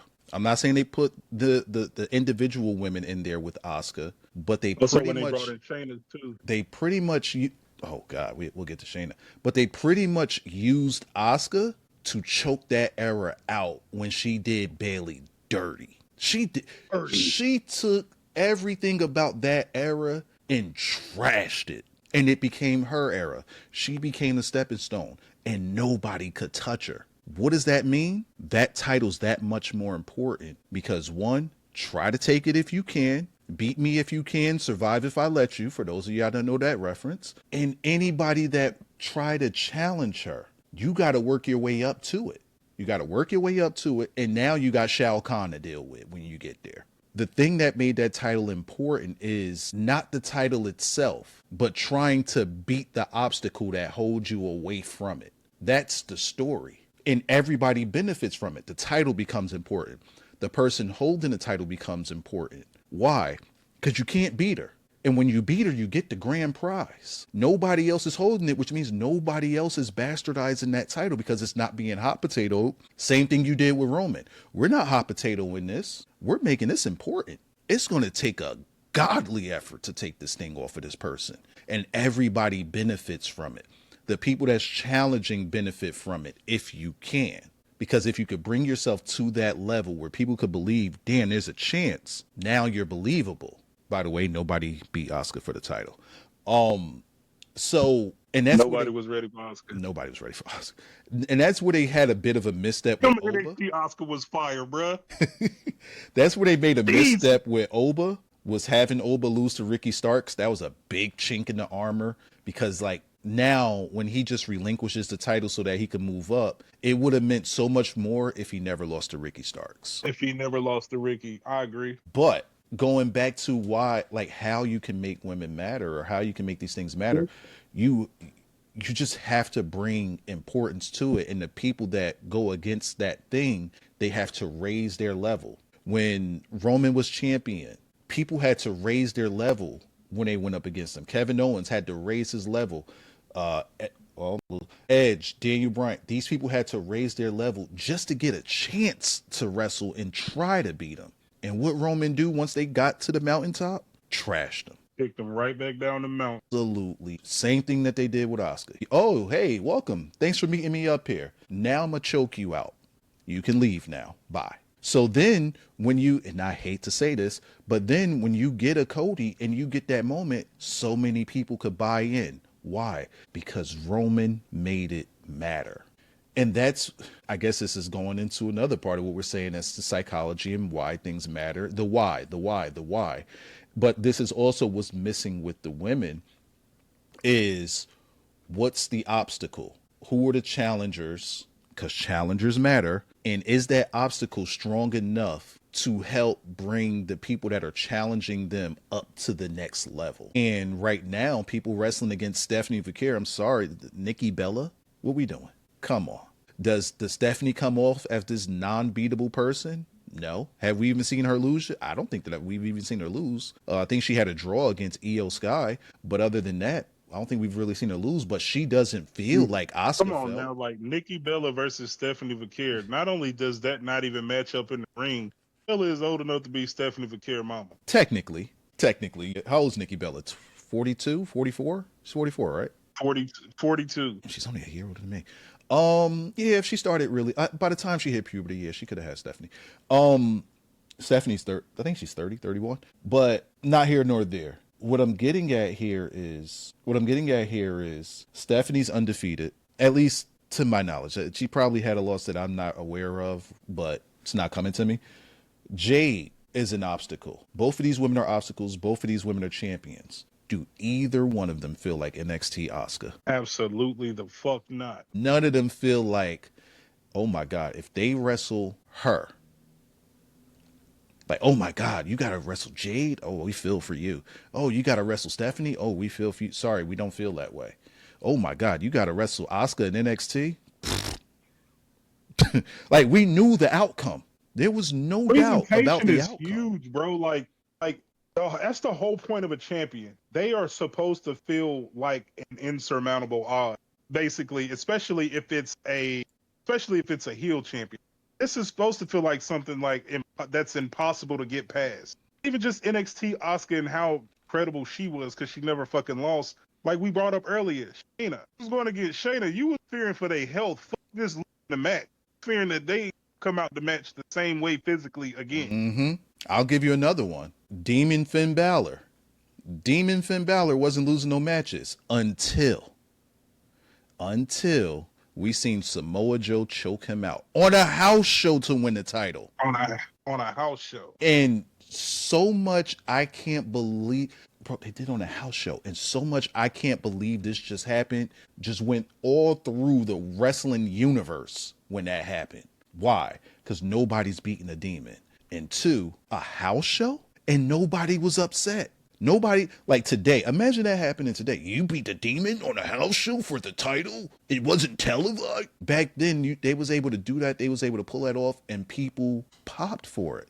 And when we learned about it, even without seeing it, now granted, they showed us some highlights of it, but when people just learned about it, everybody went crazy about it. Nobody was upset that we didn't see the demon get beat and it was on the house show. Nobody was upset because we was going to see it, but nobody was upset. Why? Because the news of this thing happening was a big deal, and it being on the house show gave it a little mystique. Why? Because we know the outcome, but we don't know the context. What does that mean? That means we got to run it back again. Now, right. People are invested. Now you could sell tickets. Now you could get more eyes on it, as opposed to, let's say, a pay-per-view is booked, right? Joe hasn't beaten the demon yet.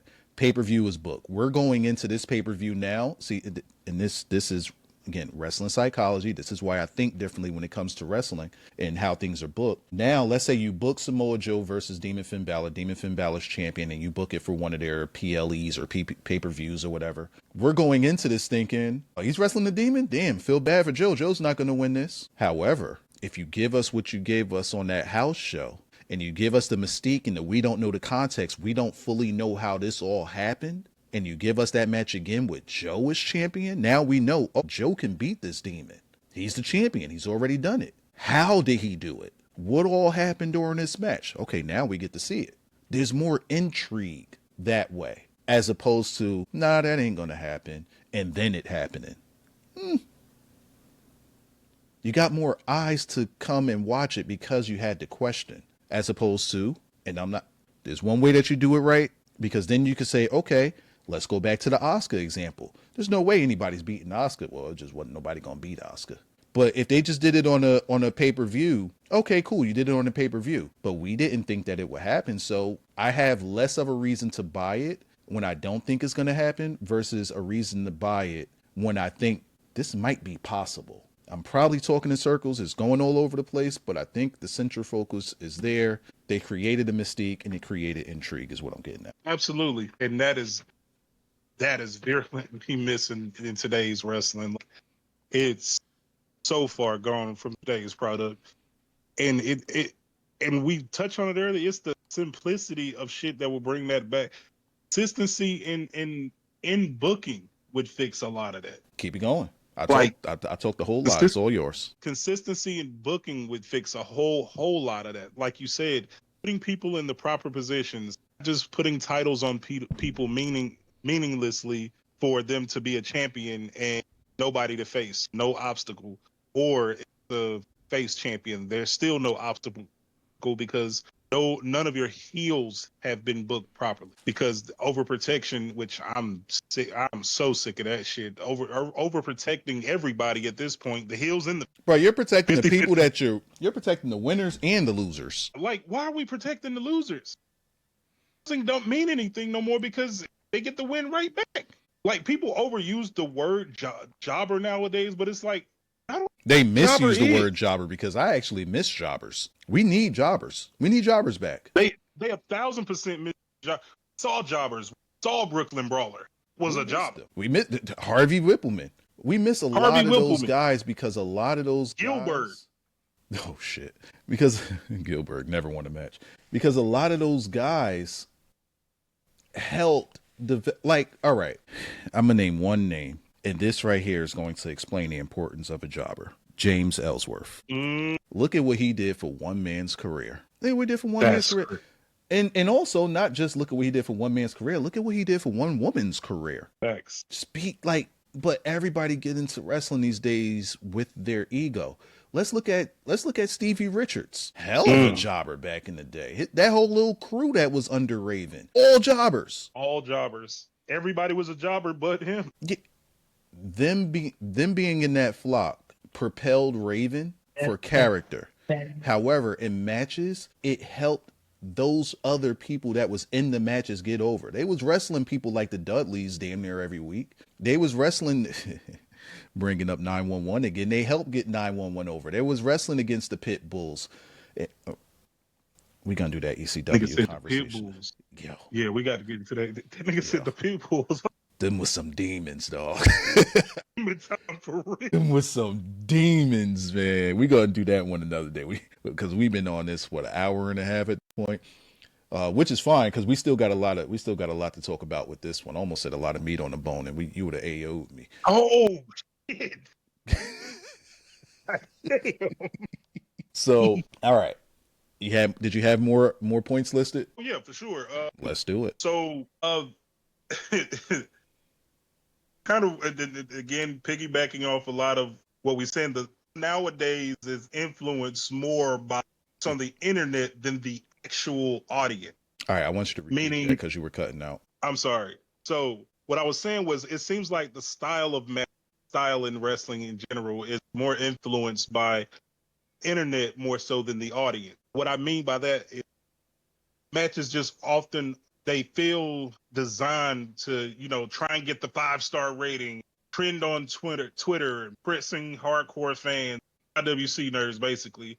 And the more long-term fans feel, to a degree left out because when they start catering to the smarks instead of the broader audience, a lot of this shit get lost in translation. Not to mention, it's just like a lot of the stuff that they're into, which is a lot of what we're talking about. And globally, overall, don't matter to most fans. I'm gonna guess we're no longer talking about WWE with this. For sure. Okay. Because the people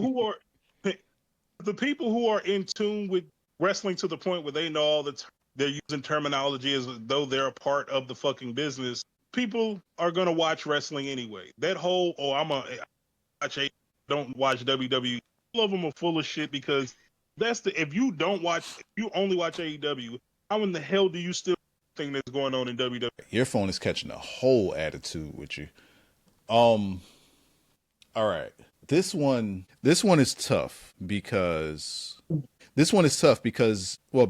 don't watch AEW enough, but two, wrestling for the star system is what ruins some things because you're wrestling for a guy. Exactly. Why do I say that? Because from about 2013 is where I noticed an uptrend in this because I'd never heard about this guy before then. But that whole Dave Meltzer star system really started to take over. Now, granted, that could be because maybe that's when the internet started to bubble more when it came to social media. And that's where more people were like maybe those people that were subscribers to the Dave Meltzer newsletter. Maybe that's when they said, okay, internet's popping, social media's popping. Let's start talking about our opinions over there. And more people from there started funneling onto the internet,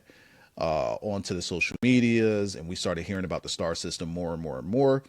And because of that, it One of the worst trickled. things that ever happened. It started to trickle into and affect what was going on in actual wrestling because nobody in wrestling was caring about star ratings and shit like that.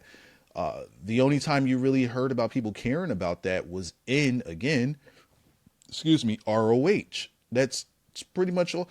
Like PWG, those people were wrestling for star ratings, but the fact that they were so exclusive and you weren't able to watch them on any TV, you weren't able to watch them on the internet like that because you had to buy the tapes, they kept it secluded to that in ROH. But then those wrestling fans, because those were people that highly watched or highly read those news articles from a Meltzer, they started getting into the ROH. They started getting into New Japan because I believe Dave pushed them there. Dave wasn't pushing people toward a WWE because he didn't like the WWE product because whatever reason. He's the same guy who said Kurt Angle never wrestled a 5-star match. Once you do that, I'm sorry, there's no credibility behind you whatsoever, and there's no one that can say that there is any credibility behind you. You're gonna tell me that a Kurt Angle and a Chris Benoit together is not all right? Whatever, dude.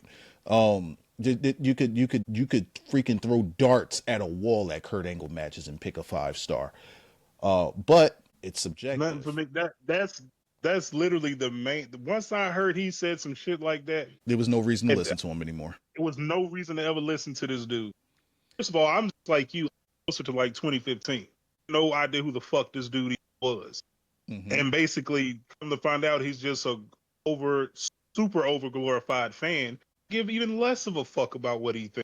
Someone that's actually even worked in the business for him.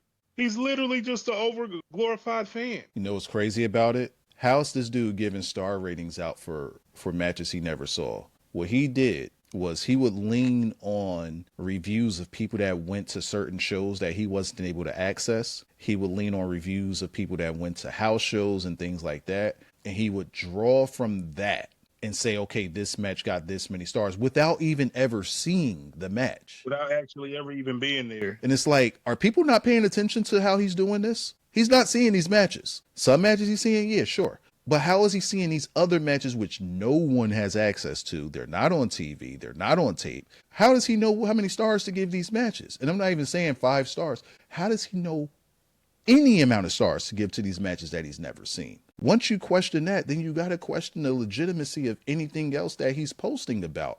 Because now, if he can control the voice, he can control the landscape. This Dave Meltzer guy changed wrestling in a lot of ways based off of bullshit. None of them good, by the way. None good. And now, because he was able to control a lot of the landscape, he changed the way a lot of people wrestling, which changed a lot of the psychology, which changed a lot of the business that we watch today. So now we'll have people that may praise a certain style of wrestling, and then they'll look at a WWE, and WWE, these are self-inflicted wounds, but they'll look at a WWE and be like, oh, there's no reason to watch that. That shit's bullshit. They don't wrestle over there. Granted, they are right, and that's through their own fault, but this guy really had a big hand in changing how things were run in this business, like the business-wise, completely business-wise. And people, I already mentioned this, but people completely changed their wrestling style because of this. We got the star rating, man, the internet, man. What are the people on the internet saying? Hey, at what point did wrestlers in any era, at what point did any of them people give a damn about what other people thought of their matches. Not a single fuck was given. The only thing that mattered is, are you there? Are you buying a ticket? Am I putting butts in seats? Job's done. That's it. And how do you put butts in seats? You give them a reason to care. And it ain't going to be because of the match. You got to bring them into the match. You got to. It's what they say. Who is it that they say draw? They say the heels draw, the baby faces, and the baby faces collect, or something like that. You got to talk me into the building. The stuff that happens in the building, all right, cool. Talk me into it, though. Talk me into it. And you're not talking a person into the building while the match is happening. No, you talk the person into the building before the match. Once you're in the building, we got your money. So why the fuck do we care about stars? Exactly. Did we get into the building? Yes, job's done. Did I talk you into this building? Did I talk you into purchasing this pay-per-view? That's what's got to matter. You know what's funny? I was going to say what's funny is WWE getting rid of the pay-per-view model is such a big red herring, because are they filling up stadiums? I mean, not as much as they were like a year ago, but are they making revenue hand over fist? Yes. However, and this is where the streaming model helped mask everything. If they still had pay-per-view and we was able to see the numbers, because we was able to see the numbers of pay-per-view buys, if they still had that model, it would be greatly exposed just how many people actually cared for their paid product. But once you go streaming, we don't get the numbers like that anymore. Excellent way to hide the bullshit. Excellent way. Excellent way to hide bullshit. Now, that was a fantastic point. Now, I was going into ability to get people into the building, not necessarily on the wrestling, but on the characters. Like, something I've said before, too, is just like professional wrestling is unique in the sense of wrestling itself is not the most important part of being a great professional wrestler, if that makes sense. Because here's the thing, you can be a fantastic wrestler itself, but without, like we said before, like without personality, without being able to draw emotion out of people, good or bad, it's not going to fucking matter. For instance, Triple H regard personally as the greatest heel of all time. And nothing to do with his wrestling itself. It's the fact that this was a despicable motherfucker in the Attitude Era. Bro, I remember it was snowing, bro. This was Rumble 2000, facing Cactus Jack. It was snow on the ground. We had a bunch of snow. I live in North Carolina where we do not get snow like. We had 1.5 feet of snow on the ground. Me and my brother walked to our friend's house to watch that pay-per-view so we could see Cactus Jack push Triple H shit in. Did he do it? Well, he fucked him over nice. He didn't win, unfortunately, but he beat the shit out of Triple H for that entire match. It was worth it. But that was the thing. That's like is that where he was giving Triple H his stripes? That match? Yes. Where Triple H had to prove himself? Yeah, that was in the Rumble where they had the thumbtacks and everything. Same thing he did to Randy Orton. Yep.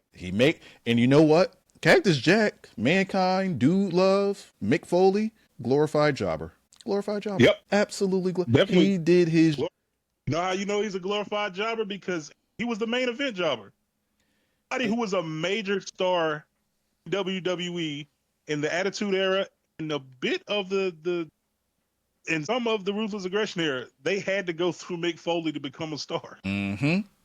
And the only person that did that in more recent times, and this is literally like the only person, would be Ziggler. Now, granted, he wasn't much of an obstacle. He wasn't all that believable, but he will make a person look like $1 million. Case in point, his match during the John Cena tournament against Solo Sikoa. Man. Nobody ever uttered the words, man, that's a good solo match. Until that match with Ziggler. Like, what the fuck? Until that match with Ziggler. This motherfucker look like $1 million. That's the job of somebody that wants to get someone over. Something that is so greatly missed today. So greatly missed. Ziggler did so great. That head saw it. It's like, well, might need a title. Bro, he looked like what they want him to look like. He looked what like they've a been trying to get him to look. He hadn't looked like that in NXT. He hadn't looked like that since NXT. Like people gotta think above. This is why I said there's too many egos in wrestling, and egos don't make money. At least not anymore. Egos don't make money unless you have guys that don't have egos. And Ziggler's that type of guy. But everybody else in wrestling today wants to be a star, and because everybody wants to be a star, sorry, nobody can be a star. because what I want to be a star is going to be more important than the other I want to be a star. Everybody's going to try to get their shit in. Nobody's trying to sell it. Sell it. God damn it. Sell it. And when you get all the moves in, none of the moves matter. Nah, because we got to kick out of them. Because we got to kick out of them. And you know what's crazy? The thing about that being and everybody wanting to be a star, which is insane in this time period, because these motherfuckers have any actual star potential. There's about, realistically, if you look at every wrestling promotion, all over the planet right now, truly noticeable stars or people with potential to be stars, you might have 10 people, 10 on the whole planet that are currently professional wrestlers. You might have 10 people who look at and you say, when I say a star, I mean a bona fide fucking star. And you talking about across wrestling, across everywhere? Yes. Let's name some. The number one is Obafemi, obviously. You don't have to do anything with him. Just don't fuck it up. You know what's going to happen. if they I don't say that out loud, bro. If they don't bring him in there with the same thought process and philosophy of how they wanted Gunther to look when they first bought him up, then we didn't. I'm not talking about how they got Gunther right now. I'm talking about like how they bought him up and like nobody could fucking touch him. Like Gunther would carry him. I know exactly what you mean. I'm even going a step above that. I want him like in wrestling. I lost you there. You say I want what? I want Oba like 02 Brock. I want Obafemi to get booked like 2002 Brock Lesnar. I'm with you. Like we debuting him like in a couple weeks. I need Oba to beat Cody. Oh my God. Here we go right here. I need Oba to beat Cody with a bear hug. Mm-hmm.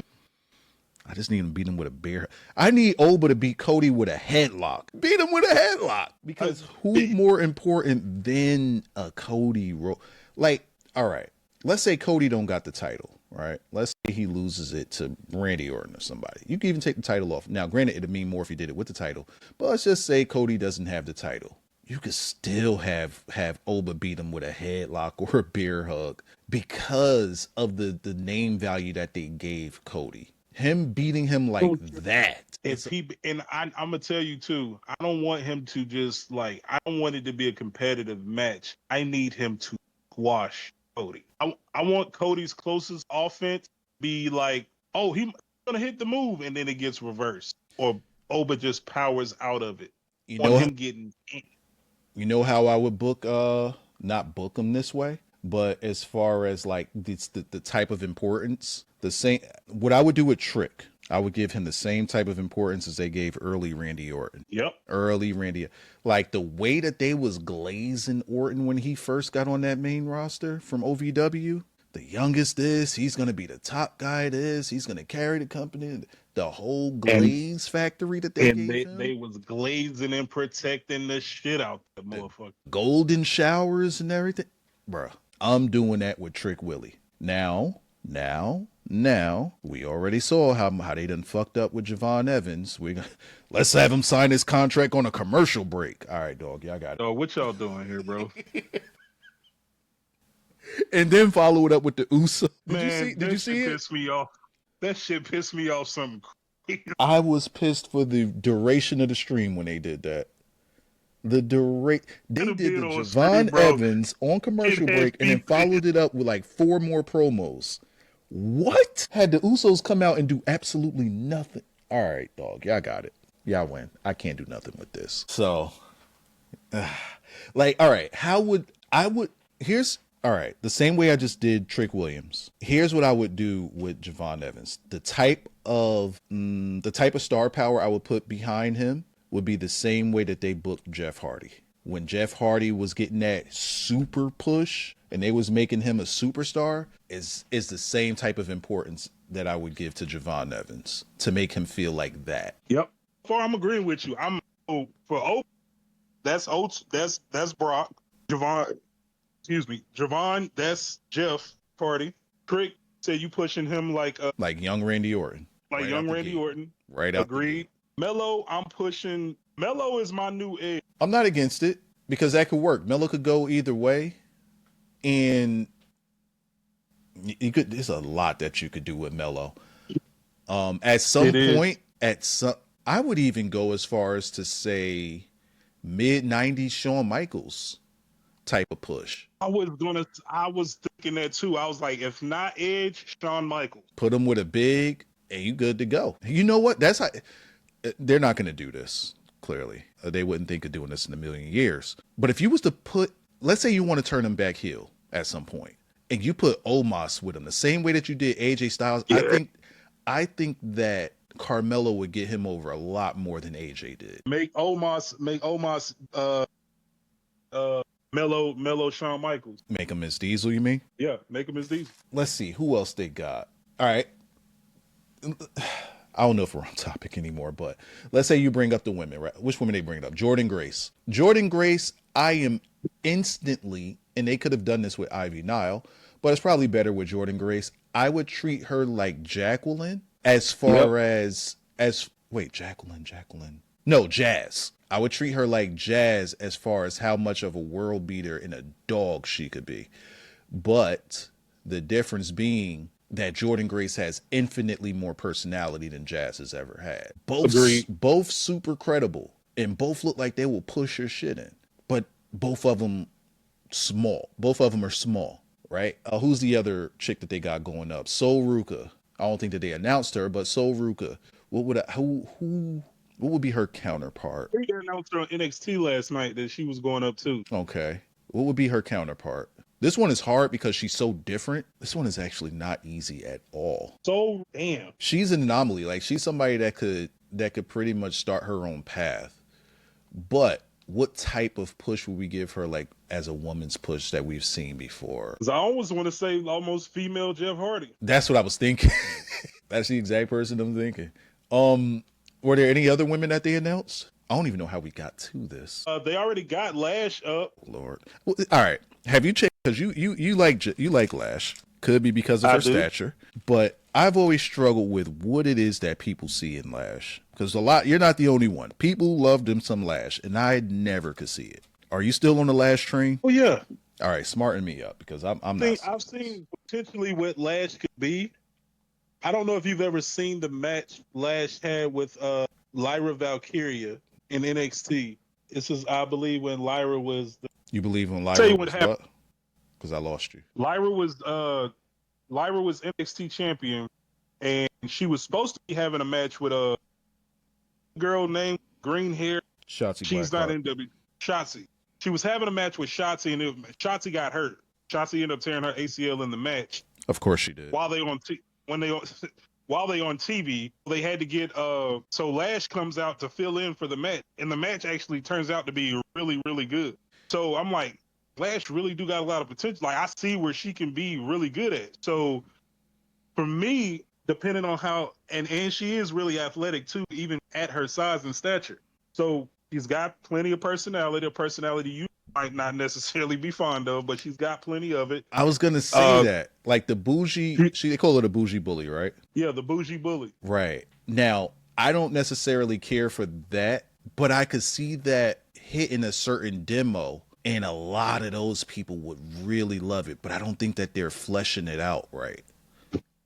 Like, maybe they need to do some vignettes. Maybe they need to do some stuff with her and Naira, with her and Naya, like, out in the town, just being on some bougie shit. Like, people just got to go back outside. It's just like YouTubers. It's like me being behind a desk all the time.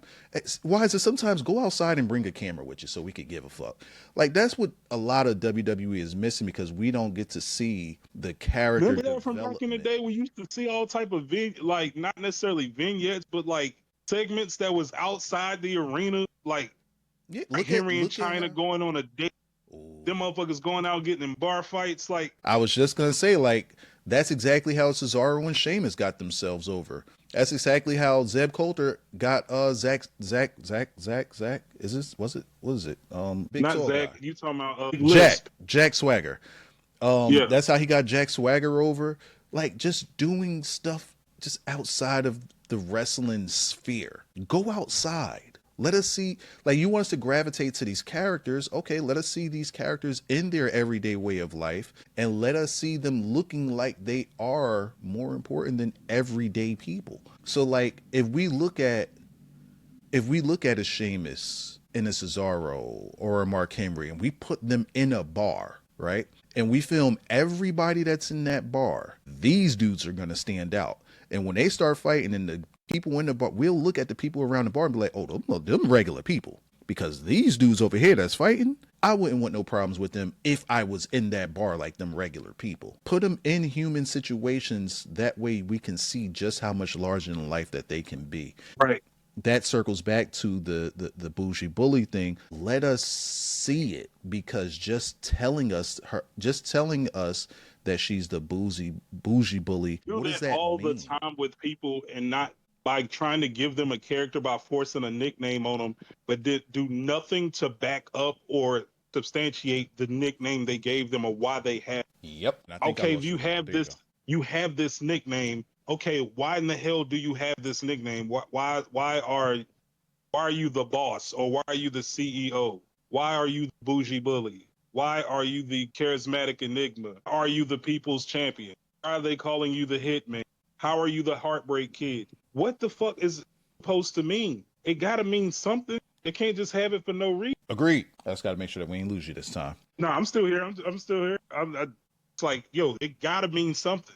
You So gotta put, like you said, put these people in situations so we can see why they are who they are, how they got that name. yeah, so I think that somebody like Lash Legend would greatly benefit from that. Like, imagine her being in a place where, you know, she's getting her eyelashes done or she's getting a pedicure. Like, you know, she in there and she's getting like the most high maintenance thing, and then some woman comes across and shoots her an eye or something or they hating, and you just do something with that. Like, just put them in a situation that is away from wrestling, that looks like because she's bigger than most women. She's bigger than most women in the world. So if you just put her in a situation where we can see her, and there's a regular person that's just so happened to be kind of crossing her path, and she do them dirty. Okay, now when people look at her, they're not gonna look at her like, not like, when I'm talking about people, meaning the everyday person.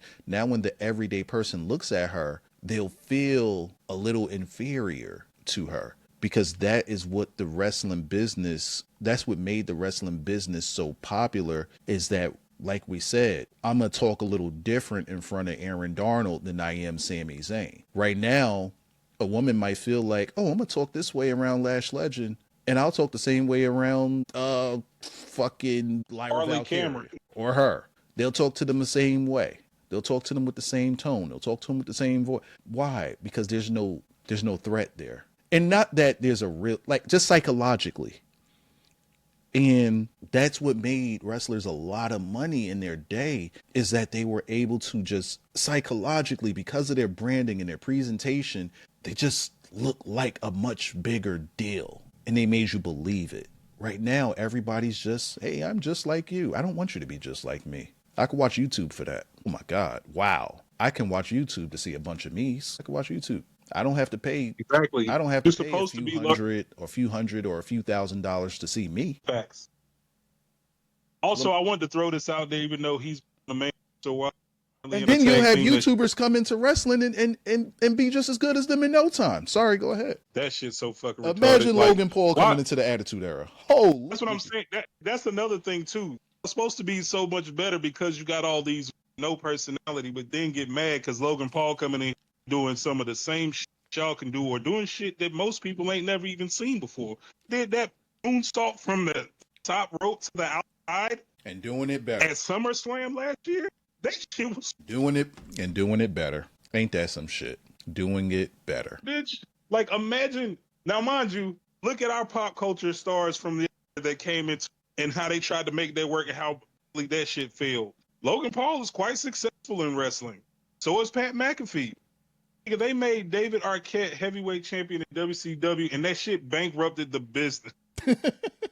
I was gonna say when celebrities came into WWF back in the day, they knew they was about to get jobbed out, and they were happy for For it. sure. They were happy for it. I think the last time a celebrity got jobbed out was Machine Gun Kelly. He might have been the last one, and that was when Kevin Owens put him through a table. Bound him off this. Put him through a table off the ramp. Get him the fuck out of here. Get the fuck out of here. Like, wait a second.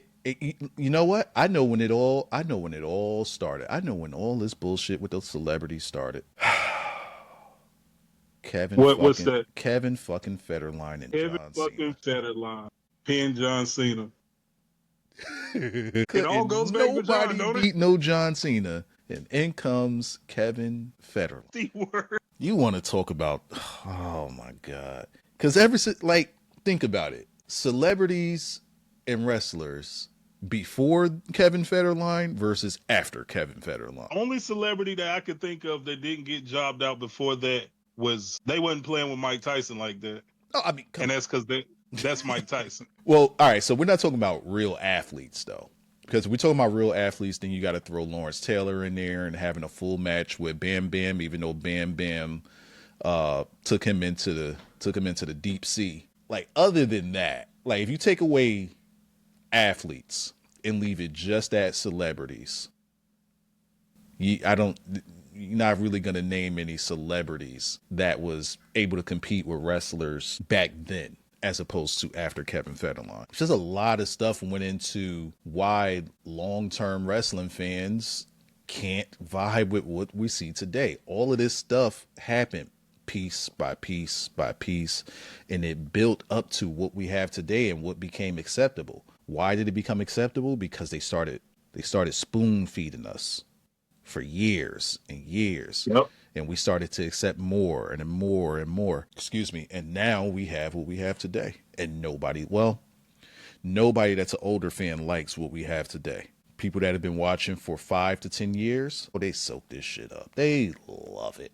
They love it. And we sitting there looking at them like, how do you like this? How are this you is a what Cody you like? fan? You cool with? You got another bullet point? Just basically like we're like kind of pointing to what we were just talking about. Where the fuck are the stars? Like, who was the last wrestler that felt unavoidable in pop culture? It could have been Roman, but they didn't let him get into pop culture. Like Roman pretty much started until later himself. Yeah. Couldn't nobody really do it like during their earlier years like that. Yeah, that stopped. And even then, like we come from an era to where wrestling was big to the point that where we talk about the main guys, but we were seeing wrestlers Lost you right there. We're seeing wrestlers what? So we were seeing wrestlers everywhere and in everything, bro. Like we're in TV shows, everything. You know what's funny? Do you watch TV? Sparingly. All right, because I have a question that I'm wondering.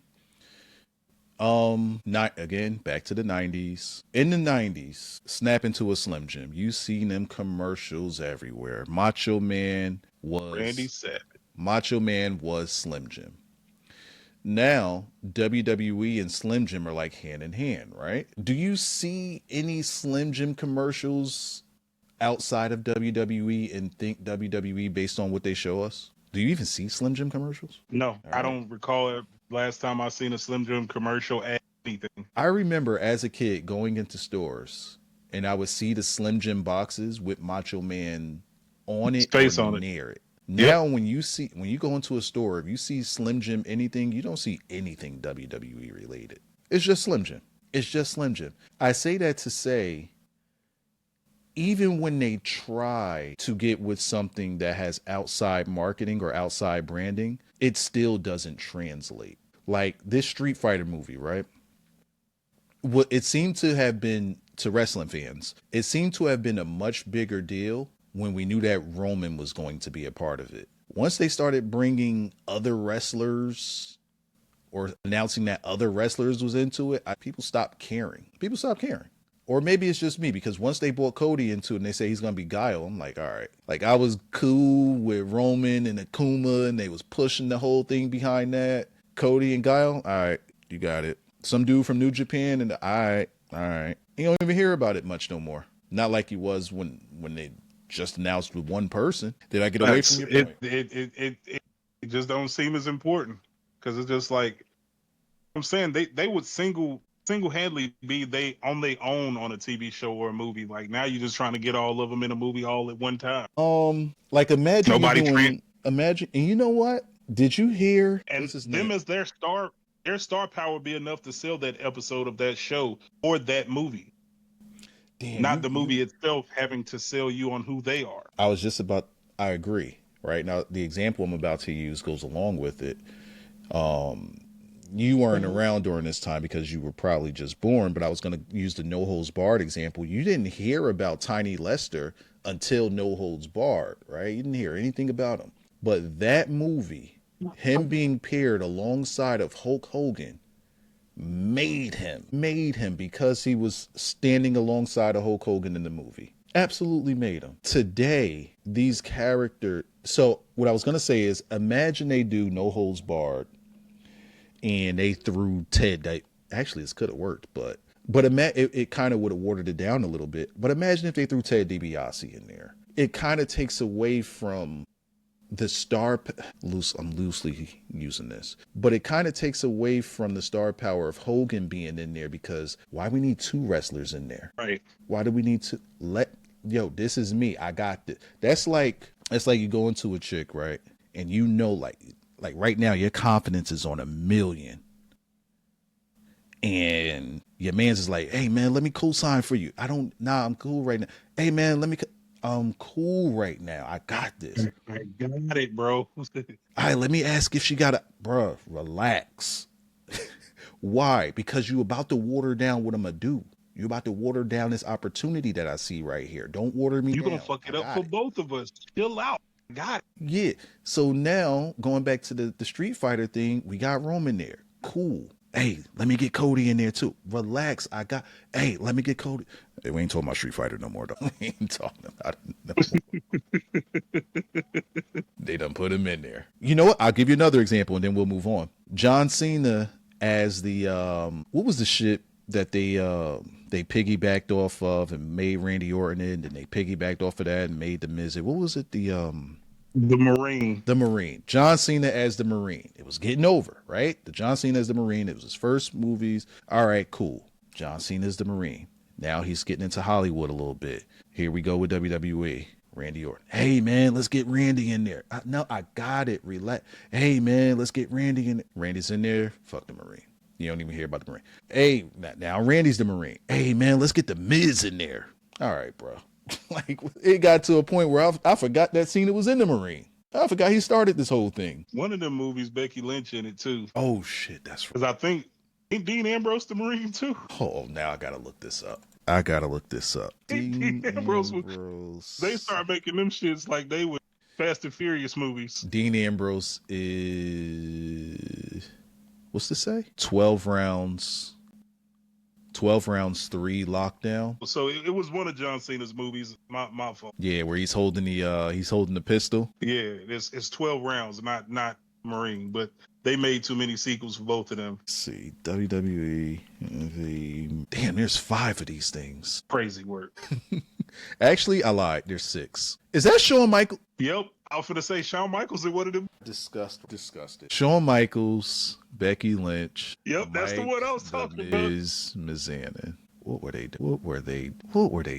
we doing here? I feel like that's Shawn Michaels' first movie too, because Shawn never got in a movie. I got one even better. You ready for this? I think I know what you. The Marine 4 with The Miz and Summer Rae. What are we doing? Hold up a second. This might be getting worse. It can't be nothing nastier than The Miz and Summer Rae. Hold a second. Wait. Hold up. I just want to make sure that I'm seeing what I'm seeing correctly. I want to make sure that this is legit. Okay. First off, who is Heath Miller? Who is that? Let me look up Heath Miller. The tight end from the Steelers? Oh my God, that's Heath Slater. The Miz. Oh shit. Heath Slater and the Maurice. The Miz, Heath Slater, and Maurice are in a movie together? That's the Marine 5. Oh, that's disgusting work. Oh my God, Heath Slater? Oh, that's nasty. Yeah, that's nasty. This right here is what I mean with I got it. Chill. I got it. Chill out. Oh, hold up. We can go a level deeper. It gets worse. How? The Marine 2 with John Cena and Ted DiBiase Jr. I didn't even know John was in the sequel because that didn't go to theaters. No, they just made it's a brief cameo. But I forgot Ted DiBiase was in there. This is nasty work. Yeah, this is nasty work. Wait, I thought that Randy Orton was a Marine. He's not in any of these. They probably wouldn't let him be because he dropped out of being a Marine, so they probably didn't want him to be in none of the movies. Randy Orton as the Marine. I could have sworn he was in one of these movies. He wasn't something like that though. Oh, he was supposed to be in Marine 3. He was replaced by The Miz due to past dishonorable discharge from the U.S. Marine Corps. Yeah, I was gonna say I think he was supposed to do one, but it was like nah. Okay. I was about to start thinking that it was a Mandela effect. Okay. All right. Next point. That went into the deep end. He definitely went into a rabbit hole. For me, this is definitely more so the WWE than AEW. Everything feels safe. Like everything. The talking points, wrestling, everything feels risky. And not that saying that it should be risky, but just emotionally or physically, there's no edge. They're afraid to ruffle feathers. Like, they're afraid to ruffle feathers or offend anyone or upset anybody.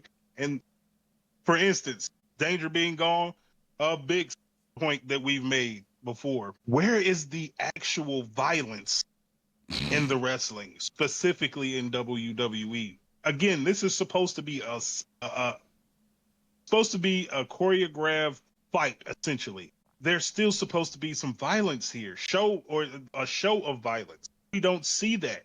We don't see blood in wrestling anymore as far as WWE is concerned. There's little to none, and when you do, it's always accidental. Literally, the last time we saw any blood was when Jade cracked her shit, and that was on accident. But you remember the feeling that you got when that shit happened. That shit was badass.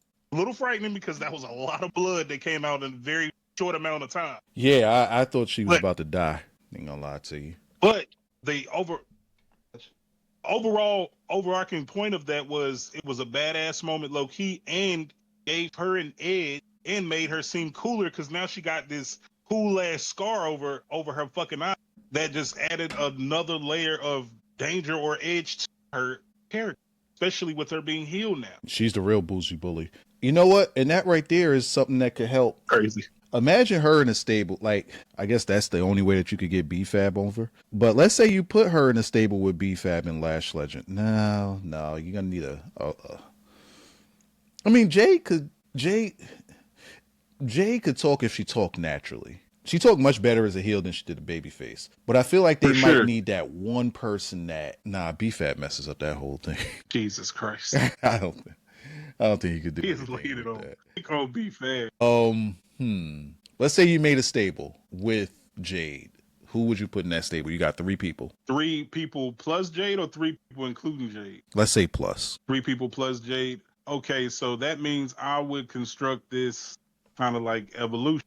So Jade is Hunter. Now, we just talked about this person, but I see a lot of similarities to them, and I would like to see them go at it at some point in time. I would put Lash with her and make Lash her Batista. I would make, as far as Randy Orton, I would bring up Jada Parker, put her in that group, because to me, they all kind of got the same vibe as far as their personality. Parker. I like that. And then for the Rick portion of the group, that I'm to figure out. Not exactly certain who to put with them. It's like, damn, who do I make Rick? They don't have anybody really put in that role for real. I have an idea, but in a different direction. Okay. I'm trying to think of a weak male wrestler. Weak male wrestler. Somebody kind of in the vein of Tozawa. Like that type of weak male wrestler. Noam Dar. All right, is he even still with the company? I don't know. He probably somewhere still in the check. Let me see. See, Noam Dar. It's an N. Noam Dar. Yeah, he actually still is. So I could take somebody like that. Or let's say that you got a job. Let's say that you got like a James Ellsworth or something like that. Stick him with the group, and he's like a little bit of their punch dummy. Like, you know, like he's their punching bag. And again, as a heel faction, what you do is you could get a certain demographic to hate that, to absolutely hate that, because it could go along. It also could work with a certain demographic of women, those male hating women demographic, right? So it'll appeal to them. And on the opposite side, the people that hate that sort of thing will hate that. and they just keep bullying this person, but he's a part of their group. It's almost like he's their pet. I'm trying not to use the word slave here, but kind of like that. Almost like, you might not know about this. Maybe you do, maybe you don't. But who was that girl in NXT? She came up to the main roster for a short stint.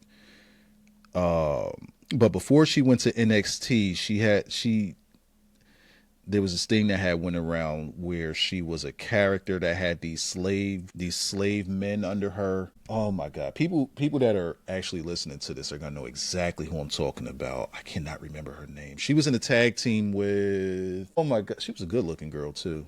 What the hell was her name? And I want to say this was maybe during COVID where she got called up. Damn, I can't remember her name. I wasn't watching it at this point in time. I had checked out for a little bit, so I can't even think of who the hell you talking about. Like, I see her face. I see her face clear as day. I just cannot remember her name. People remember. Anyway, so she had that thing, and men were pissed when we seen this picture.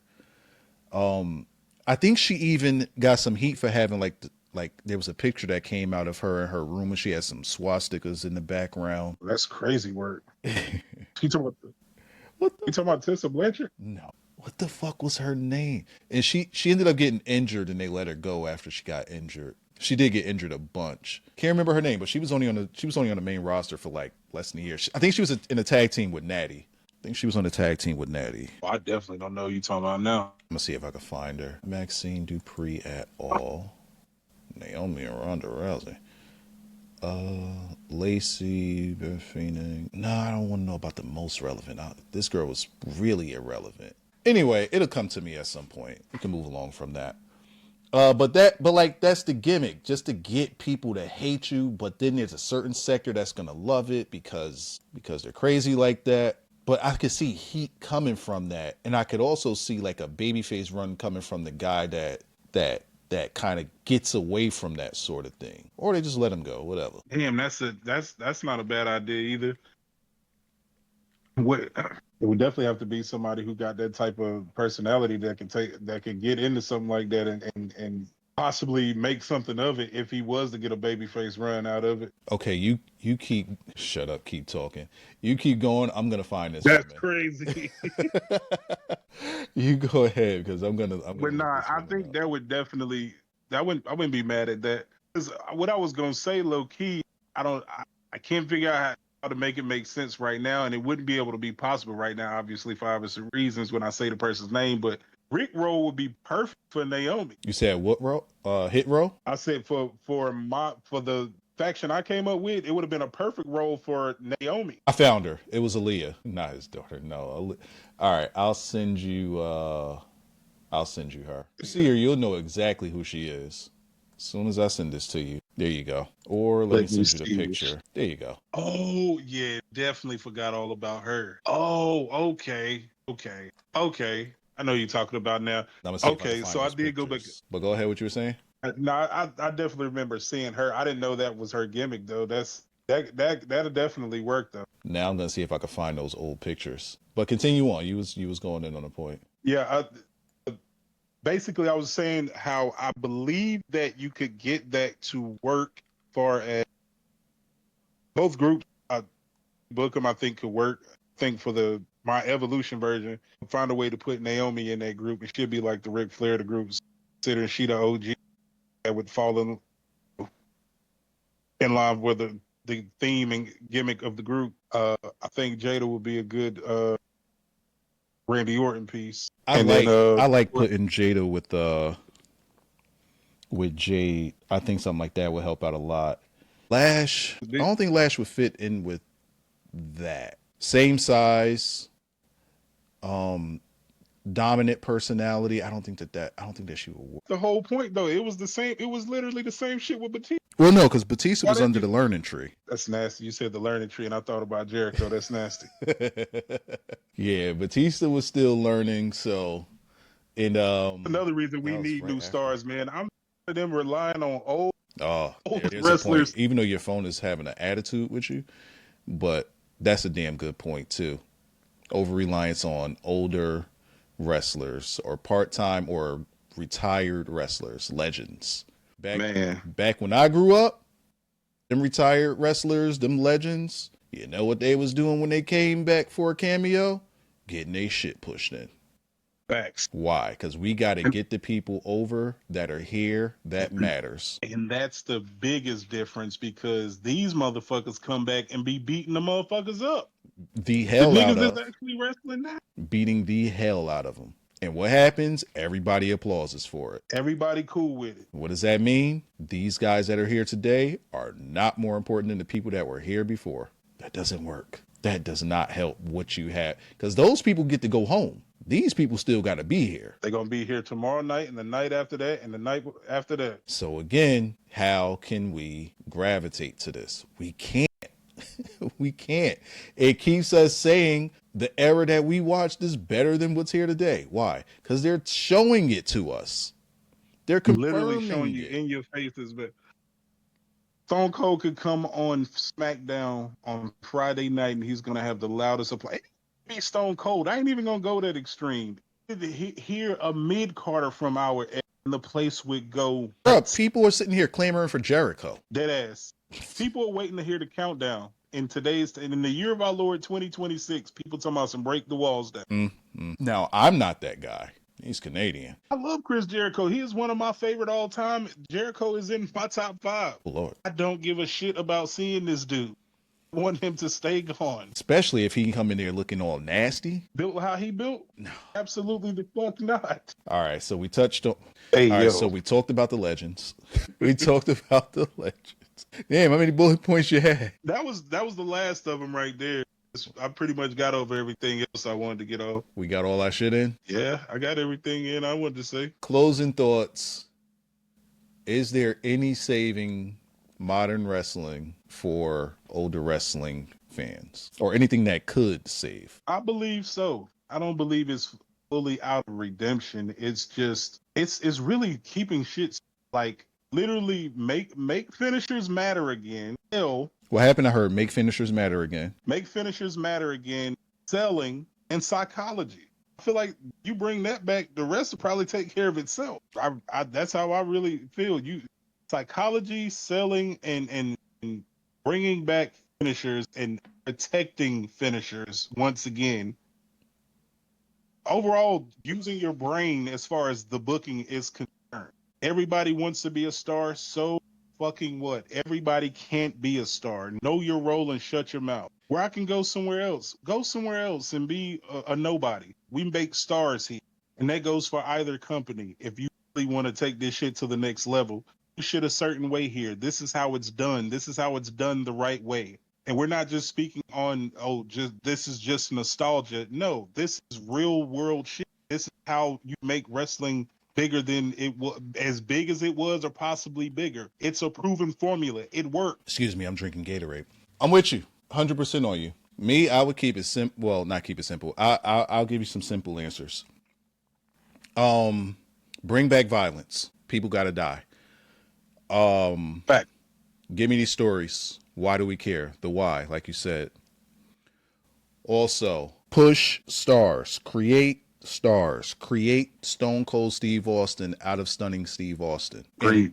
And lastly, market your brand more than you're trying to market all of these other ones that are that you're getting the advertising from. It feels as though the brands that they're marketing, whether it be Saudi, whether it be Slim Jim, whether it be Mountain Dew, whether it be whatever ad that it is that they have, Stranger Things, they need to market their own brand as much of, if not more than, the brands that they're trying to get money out of. They got to make WWE a household thing again. And then by proxy, other people that don't watch will be more accepting to it if you do the things that help you become mainstream. And in order to become mainstream, I'm sorry, you gotta crash out. People gotta crash out. That's a thing that's missing. But yep, that's all I got for me. Your last one. Nostalgia ain't the problem. Contrast is. Contrast is? What you mean by that? Yeah, past. We're not asking to bring the past back. We just want to react to what's missing. Like you said, the danger, simplicity, emotional investment. That's why all of that shit in the past was so popular, because of like I just said, I'm talking about the match that Triple H had with Mankind back in the day. That was from 2000. We talking about a 26-year-old match. One more thing. But that, yo, bring back kayfabe, please. oh, please. Look in the Because that Discord, right? Go to the in that Unreal shit now. Oh, yes, bro. When they put that on Raw, I was getting so pissed off because, like, bro, you're trying to shove this down my. I don't want to see what's going on backstage, and now you're putting it on Raw. I was getting so heated. I understand you got to advertise your shit, bro. Don't show me what you got on the show, please. I don't want to see it. I don't want to. Go in the wrestling chat and look at the thing that I just put in there. It's something from Twitter. This is why I just said we got to bring kayfabe back. It's funny, but it speaks to a larger part. And I'll put the clip in the video so that they can see it. I see it. What are we doing? What are we doing, bro? Like, hold up, wait. So it's what I got out of this is that that was her funny way of, wait, I'm supposed to protect kayfabe. I'm not kissing him. I'm taking a bump. That's hilarious. Taking a bump is crazy in this sense. Yeah, she just did back-to-back flare bumps and started shadow boxing. That's hilarious. I'm what are we looking at this doing, bro? Just that's funny as hell, bro. gives him an AA that you can't see. The flare bumps is hilarious. Right, there we go. Nah, that's funny. That's All funny as hell.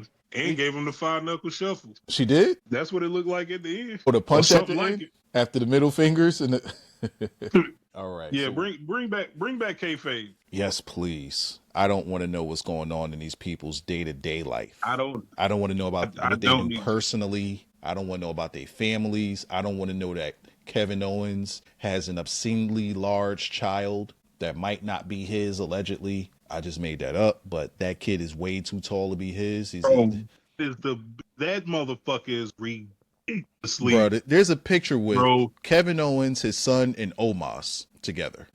And he damn near the same size as Omos. Bro, whose kid is that, dog? Because Kevin Owens looks like a child standing next to them, too. Nah, I'm not going. Something's wrong. I got questions. Something's for sure wrong there. All right, so let's wrap this up. It was good. Oh, damn, we didn't even introduce you. We might have to put this on the front of it, but I guess on the outro, introduce yourself, Frank. This is Frank White of the MVP Lounge Podcast.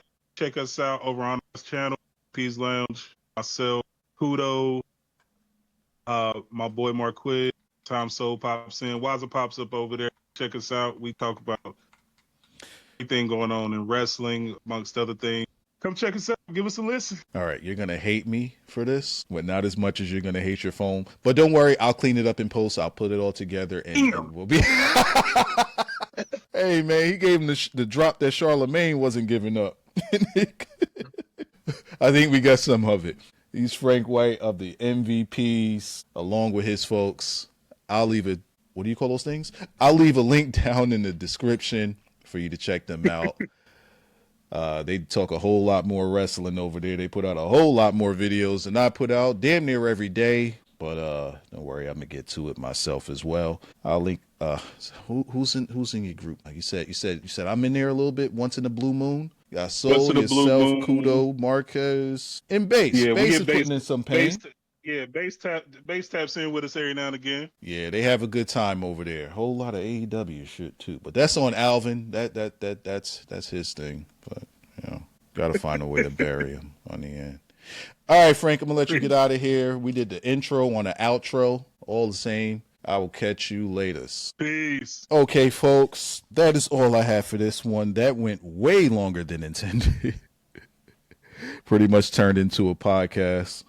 I expected for this to go like an hour, and I think that we are damn near 3 hours into this. So to anybody that needed something to get through work, you're welcome. For anybody that's like, damn, man, chop this thing up, you're welcome. I probably did that too. As for everybody else, thank you for listening. I will see you in another one. Open invitation. Anybody that wants to talk wrestling, I'm here for it. Peace.